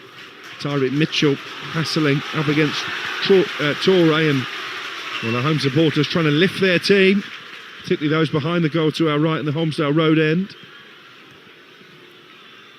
And the corner is about to be taken by Justin Deveni over on that far side. Gay has scored a couple of times already this season in the Premier League. Is forward. A bit of grappling going on around about the penalty spot as Deveni lifts it high up in the air. And it was nodded on by Gay, but smashed upfield by Parzicek. And then he loses sight of it, and there's an opportunity for Esse to come forward, and the referee is drawn to the assistant referee's flag on this near side, and it's going to be a free kick. He delayed giving the free kick in the end, this assistant referee. I don't know if he thought it was going out for a corner, he'd allow that to go on, but it's definite foul. It took him a good 2-3 seconds to raise his flag. Justin Deveni to deliver, wearing orange footwear. There is a one-man KuPS wall. That one man is Clinton Antwi, the Ghanaian. He's just being sent back a few yards by the referee, and then he's overstepped the white foam again. This is all a bit of gamesmanship, isn't it? Deveni whips it in. Goalkeeper slaps it away. Looks a little bit hesitant there. Creedle. And then it's collected over on the far side by Tyreek Mitchell, and he lays it back to Drakes Thomas, who chips the ball into the penalty area. It took a deflection. It's collected easily by Creedle. Yeah, no real conviction in that strike from Drakes Thomas. And Creedle tries to throw it out, goes straight off for a Crystal Palace throw-in. Tyreek Mitchell trying to play it quickly, and no one wanted it. Well, just those couple of little mistakes will encourage Crystal Palace that maybe KuPS are getting a little bit tired as we tick towards the 75-minute mark. The visitors leading by 2-1 after a dramatic turnaround at the start of this second half when they were trailing 1-0. Oh, that looks a bad challenge by Antwi on Will Hughes, and it's a red card. KuPS down to 10 men here. Studs up from the Ghanaian fullback. He's protesting his innocence, but the referee had a good view of it. Will Hughes just making the point it was a knee-high challenge. And I'm not sure that VAR are going to come to KuPS' rescue here. I want to wait to see the replay. Antwi's staying on. Looked a bad one. He's won the ball, but the follow-through has hit Will Hughes in his right kneecap. 100% a red card for me. And the official said, yep, red card. I've heard it in my ear. There's no VAR. The right on-field decision. And Antwi walks off. Huge opportunity now. 17 minutes with a man advantage for Palace to rescue this game. Devaney whips in the free kick, headed behind by Ricardo, but it will be a Palace corner. And that has taken the atmosphere up a notch or two as well. Corner taken short this time over on the far side. Oh, and then it was a little bit short to Drake's Thomas. He's done well to make something of that. Just keeps possession. Then, he's overcooked the pass to Devaney, and it's collected by Creedle inside the 6-yard box. 2-1 to KuPS, down to 10 men. Yep, 73 minutes gone. So they've got 17 plus whatever's given at the end as Mateta is about to enter the pitch. Well, it's going to be Mateta and Nketiah, I think. You are listening to Crystal Palace against KuPS in the Conference League, live on Talksport 2 with Enterprise Rent-A-Car. Here for it. Book now at enterprise.co.uk. Sparta Prague were 3-0 up on Aberdeen. Aberdeen, who play Celtic in the SPL this weekend. Pressure already on Wilfred Nancy after 4 successive defeats at the start of his Parkhead tenure. A scoreline from elsewhere in the Conference League tonight on this final night of matches in the league phase. Palace are needing a win to force their way into the top 8. They were leading after only 6 minutes. Uche, the goal scorer, but 2 goals in 4 minutes early in the second half have put the Eagles 2-1 behind, and that's why Eddie Nketiah and Jean-Philippe Mateta are both about to come on. KuPS down to 10 men. It will be a massive achievement for the Finnish minnows to see this out a man light. Here's Will Hughes, who was the victim of that tackle that resulted in the straight red card. I think SA is definitely going to be one who goes off, by the way. He's given the ball away again on the edge of the area, and again as he tried to slide it through for Tyreek Mitchell. To his credit, he has won it back, and here is Drake's Thomas. Mitchell with a cross into the centre. Devaney with a header, and Palace are level. Justin Devaney with 15 minutes to go. They do take advantage of the fact they've got the extra man. It's a really good ball swung in from the left-hand side by Tyreek Mitchell off the bench, and Devaney at the far post guys the header beyond Creedle into the bottom corner. Palace 2, KuPS 2. Yeah, what a ball, Tyreek Mitchell, and what a goal, Justin Devaney. And they got a little bit of luck. Drake's Thomas tried to thread it through. I think it was to Uche, and it deflected off the defender, went wide to Tyreek Mitchell, got it onto his favoured left foot, hit a wonderful left-footed delivery. But what a run from Justin Devaney, from out to in, got in behind the fullback, where Antwi would have been, by the way. He just got sent off, and a lovely header into the goal. Creedle stood absolutely no chance, and that was him getting the ball, going on the halfway line. As they make their changes, they know they've got a huge opportunity now. Yeah, both Mateta and Nketiah coming on for Crystal Palace. And KuPS are taking off one of their goal scorers, Piotr Partishek.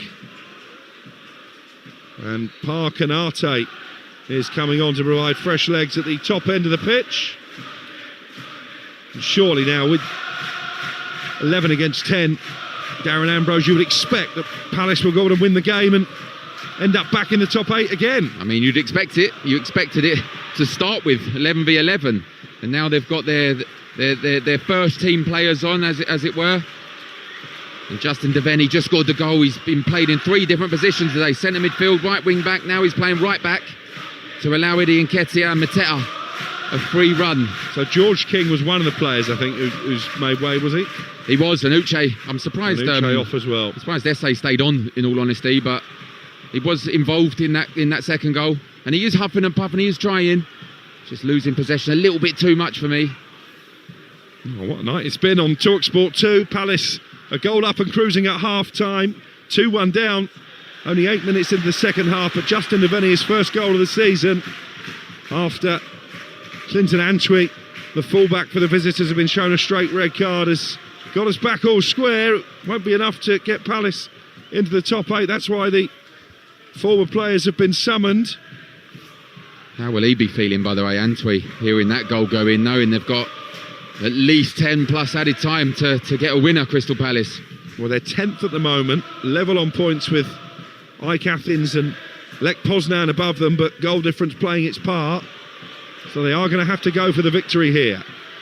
Esse over on this right-hand side for Crystal Palace, attacking the very loud and vociferous Holmesdale Road end of the ground. We thought this might be quite a trapping counter. Ball played in towards Mateta, headed away by the mask-wearing Maitonen. Oh, and then that looked a rash challenge from Mark Gay on Toure, and he's going to get a yellow card, the Palace skipper. Don't think he can really complain, he was late. No, he can't, and the referee decides to get his cards out in the second half. Left them in the changing room, I think, in the first half. A point still good enough for KuPS, incidentally. They would be 23rd. So they would be going through to a playoff place, as are Palace, unless they can get a winner in the final 10 minutes plus stoppage time. The big guns are on for the final moments here on Talksport 2. And remember, Palace go again live back here on Saturday night, 8 o'clock kickoff away from home against the improved Leeds side in recent weeks. Here is Drakes Thomas, who's going to see out the duration seemingly. He's trying to shift the ball onto his right foot, cutting in from the left-hand side. It was a curler, but lacked pace and straight in the end into the arms of Creedle. Yeah, good play, positive play, attacking the defender, getting onto his favoured right foot. He's playing on the left wing now with Eddie Nketiah and Mateta up front. Cuts inside, as you said, no real power on his strike. Comfortable save in the end. Palace 2, KuPS 2 here on Talksport 2. Will Hughes forward to Rodney. Rodney looking for Nketiah, who pirouettes neatly away from one challenge and then was taken out by Cisse with a second. And Will Hughes has taken the free kick quickly and found Drakes Thomas. Races into the penalty area and then plays it out to his left, and Tyreek Mitchell went for the low cross this time. It was behind Esse. And Hughes does well, scampering to win it back for Palace. And then the pass into him from Convey was a little bit heavy, and the free kick in the end goes KuPS' way. It's all Palace now, though, against the 10 men, 2-2 on the scoreboard. I must say, Crookie, by the way, Will Hughes took that challenge unbelievably well. I mean, it was right on his kneecap. The red card tackle, yeah, you mean? Antwi's challenge, the red card, right on his kneecap. It was a hefty one. Thought he was in trouble, but he just stood up, watched the red card happen, and carried on going. And there's a little bit of panic here, by the way. And Rodney's gone down in the middle, and Will Hughes looked over to Oliver Glasner and give the universal substitution sign. Well, they've used their 5 subs, haven't they? Exactly. Oliver Glasner just taking the opportunity to have a word with Devaney and Romain Esse. Rodney being helped back to his feet by Ibrahima Cisse, score of that second KuPS goal that will really change the course of the momentum of the game early in the second half. Jean-Philippe Mateta, as he often does, whipping up the Palace fans, waving both arms above his head. 8.5 minutes plus stoppage time for Palace to find a winner. Outside the top 8 as it stands, Crystal Palace, KuPS, by virtue of goal difference, are just about hanging on in there for a playoff place. We wondered how much jeopardy there would be in the various competitions when the expanded league phases were brought in, but you've got to say on nights like tonight, maybe UEFA have got it right. Here's Drakes Thomas still running at the KuPS defence. Certainly plays like a player much older than his 16 years. Joel Drakes Thomas. And the fact he's still out there when Palace are in search of a much needed winner shows just how much faith Oliver Glasner has in him. Eddie Nketiah back to Gay on the edge of the centre circle. Everybody in yellow camped behind the ball, the KuPS defence. Here is Essay, hugging this right touchline into Deveni. Hughes lays it off to Rodney. Good move this by Crystal Palace. Back to Nketiah inside the penalty area. Gets his cross in there. Tyreek Mitchell had a swing at it and puts his left-footed half volley into the ground and straight into the arms of Creedle. Probably not the player you wanted on the end of that. No, absolutely not. He done well to swivel and hit it at goal, but comfortable save, and I think this is a flavour of what we're going to get for the remainder of this game. It's going to be all Crystal Palace attacking Creedle, and they're just going to, they're sat here at the moment in front of us with a back five and three in front of them. They're just going to try and see out this 2-2 draw. Yeah, 2-2 draw that should be enough to keep their European season alive heading into the new year. Won't be enough for Palace to get into the top 8. They will, like their opponents from Finland, need a playoff as it stands. Here's Essay though, into the penalty area. Oh, he tricked himself, I think, and then runs the ball out for a goal kick. Not sure that his performance over the course of the 84 minutes has really done too much to convince Oliver Glasner that he's ready to play regularly in the Palace first team. No, I agree. He's been disappointed in this last 20 minutes. That's why I felt that he may have been one of the substitutes to come off. I think first half he'd done okay. He had a few moments backhill for Uche when he had a chance. Yeah, he let himself down a little bit right there. The crowd thought it was a corner, but it definitely wasn't. Chopped, little step over, and then tried to take it. Here's Eddie Nketiah running at the KuPS defence. Cisse held his nerve and nods the ball out of play for a Palace throw, which is taken quickly by Drakes Thomas. Only 5 minutes plus stoppage time to play. It's 2-2 at Selhurst Park, but KuPS down to 10 men.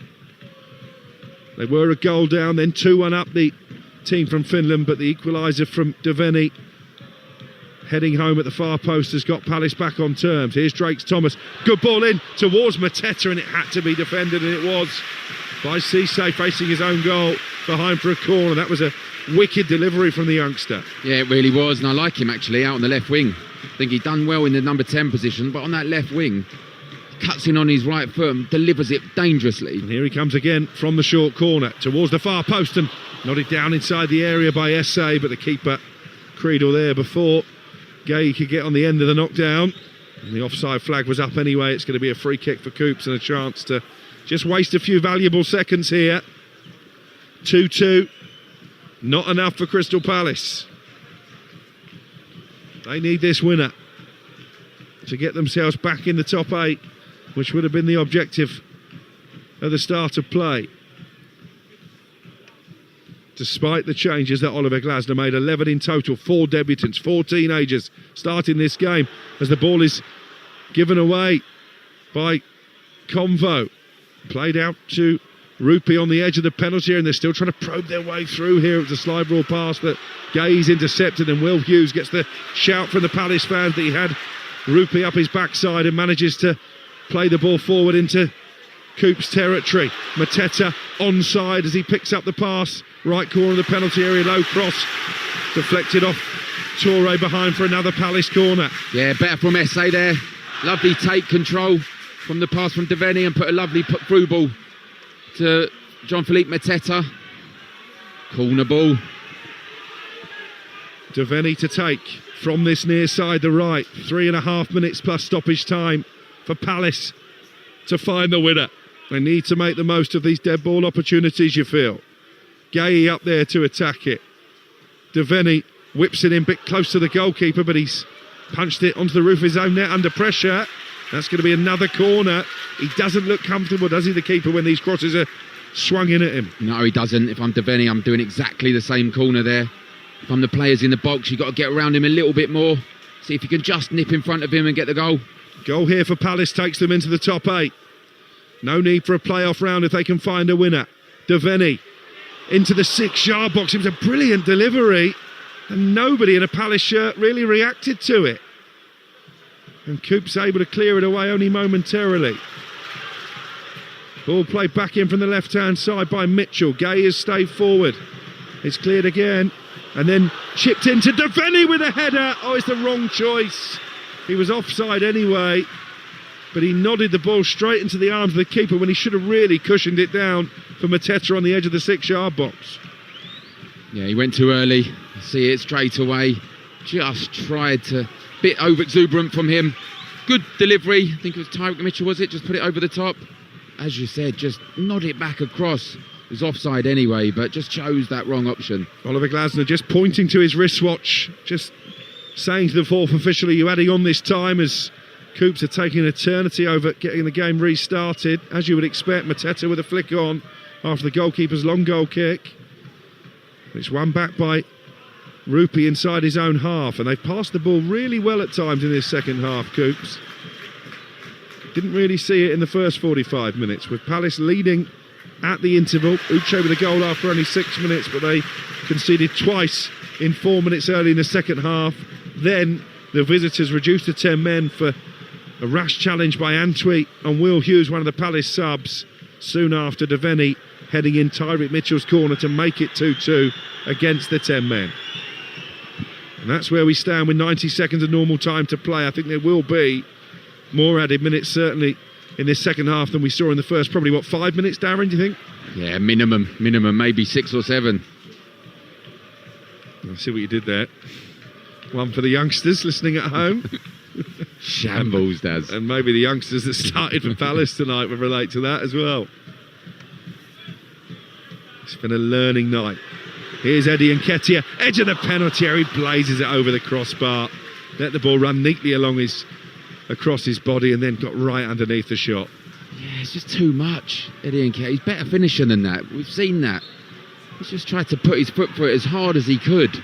Just pick your spot. He's 20 yards out. He's got a free shot at goal. Pick your spot. Make the goalkeeper work. Well, the fourth official is about to tell us how many added minutes there will be. Oliver Glasner still cajoling his team in search of the winner that would take them back into the top 8. They're down to 11th now in the latest standings.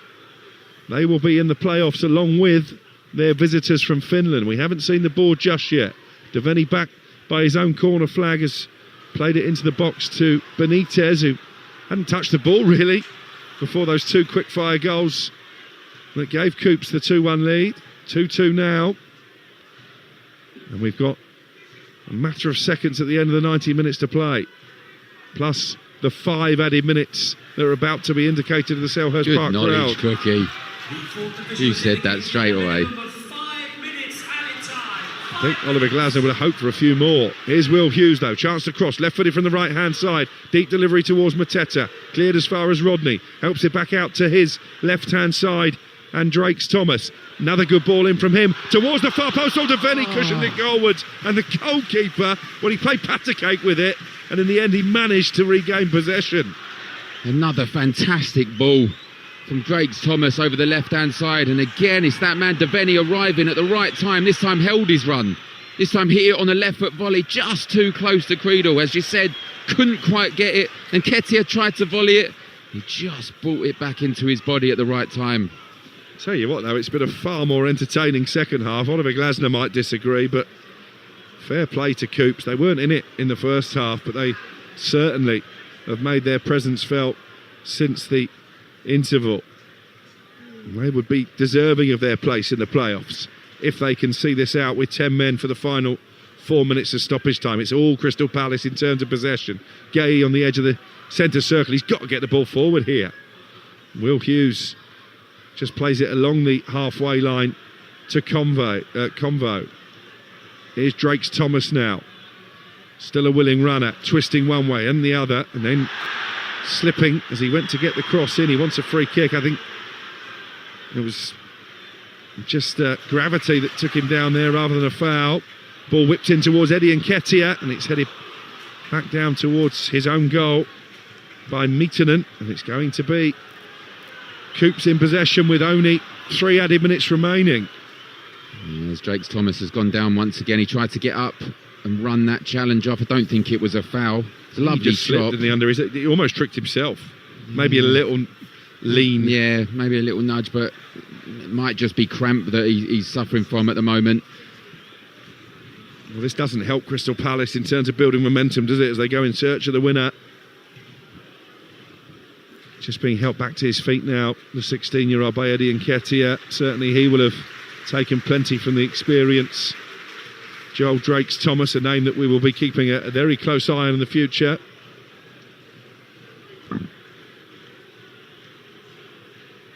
But Palace have only got 2.5 minutes here to find the winner. Ball is bouncing around on the halfway line. Offside flag as KuPS try and get the ball forward, so Palace will have the opportunity to attack here. Only 2 minutes to play of stoppage time. SA halfway inside the KuPS half, held onto the ball for too long. It's won back by Rupi and collected in the left back position by Convo. Drakes-Thomas back on his feet and finding Mark Gay, the skipper. Forward to SA, tries to help it on to Eddie Nketiah, who goes down in the area. Well, he didn't really appeal for the penalty, the fans did, but he got straight back to his feet, Eddie Nketiah, which suggests to me there was no real foul in there. Here's Drakes-Thomas again. Forward he goes, and an opportunity to shoot for Nketiah again, and he's fired it straight into the arms of the goalkeeper at the near post. I think he had more time than he thought. He tried to toe punt it when he could have just got it onto his foot and hit it towards the back post. Drakes-Thomas with a cross, tired one into the area. SA dispossessed by Cisse, and they're going to clear it away here, KuPS, and maybe with Toure even launch a counter-attack of their own. Convo does well there to get his body in the way of the KuPS attack, and it's going to be a free kick in the right back position. We're into the last of 5 added minutes. Could be now or never as far as Palace are concerned. Outside the top 8 unless they can find the winner against the 10 men. They're going to miss out by a single point, Crystal Palace. But here they come into the penalty area. Tyreek Mitchell was forward, and it's a strong challenge again by Cisse to get it clear. Mitchell goes down, but play continues. Drakes-Thomas with a cross, punched away by the keeper. Hughes can't bring it down to get a shot away on the edge of the area. But they're still not done yet, Palace. In towards Mateta, and Devaney on the end of it as well. And it's headed behind by Toure. There'll be a Crystal Palace corner in the final 15 seconds of added time. Yeah, it's now or never. Same delivery. Same delivery. Put it on top of the goalkeeper. Devaney with one last kick of Palace's league campaign in the Conference League. They need a winner to get into the top 8. 2-2 against the 10 men. Devaney, outswinger this time, punched clear by the goalkeeper. Referee has had a look at the watch. It's back to Devaney in the right wing position again. Left-footed delivery to the far post towards Eddie Nketiah, and again it's off a KuPS head. Again it's going to be a corner. Mark Gay is asking the referee if there's time to take it. I think the indication is there will be. Probably as a result of the fact that Drakes-Thomas was down receiving treatment for cramp a few moments ago. It's the 16-year-old to take the corner. From the left-hand side again, headed behind, and again it's a Palace corner. Got to miss the front man. Drakes-Thomas once more. Puts both arms up in the air. Oh, it's a poor delivery from the youngster. And if he goes back to his goalkeeper here, Rodney, the full-time whistle will blow. And you have to say, this feels like a major missed opportunity for Crystal Palace. 1-0 up and cruising at half-time after Uche opened the scoring in the 6th minute. But they were hit by 2 sucker punch KuPS goals in the space of 4 minutes early in the second half. Then the visitors were reduced to 10 men. Clinton Antwi with a late challenge into the knee of Will Hughes. Devaney's header soon after from Mitchell's cross at least got the Eagles back on level terms, but they couldn't find the late winner despite a succession of corners in stoppage time. And ultimately Oliver Glasner may live to rue that decision to make 11 changes, to play so many youngsters, because it means that Palace miss out on a place in the top 8 and they will need a playoff round to get through to the last 16. It's finished here. Darren Ambrose, Crystal Palace 2, 10-man KuPS 2. So disappointing if you're Crystal Palace, if you're Oliver Glasgow, if you're Crystal Palace supporters. They should have been out of sight at half-time. Uche had a couple of chances, guilty of missing a few. They were the much better side, but then we said at half-time it's an uncomfortable scoreline to go in. And when they came out, they just continued in that slow manner. And KuPS really took advantage. 2 wonderful finishes from them. Then they had the sending off, otherwise it may have ended 2-1. They had the sending off and it's 2-2 and they have a playoff game to play. Yeah, an air of disappointment around Selhurst Park, but it is time now to pick our man of the match with Enterprise Rent-A-Car. The Here For It hero on Talksport 2 with Enterprise Rent-A-Car. Whatever it is, we're here for it. Tough call this, Darren Ambrose.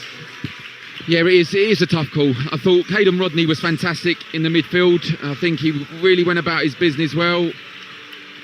But you know what? I have to give it to 16-year-old Jake Thomas. For 16 years, 6 months to play in his first European game. I thought he was magnificent. When he went out to the left-hand side, he was a real threat throughout the whole game. And he's one to watch for the future for sure. There you go. That was Darren's man of the match. Here For It hero with Enterprise Rent-A-Car.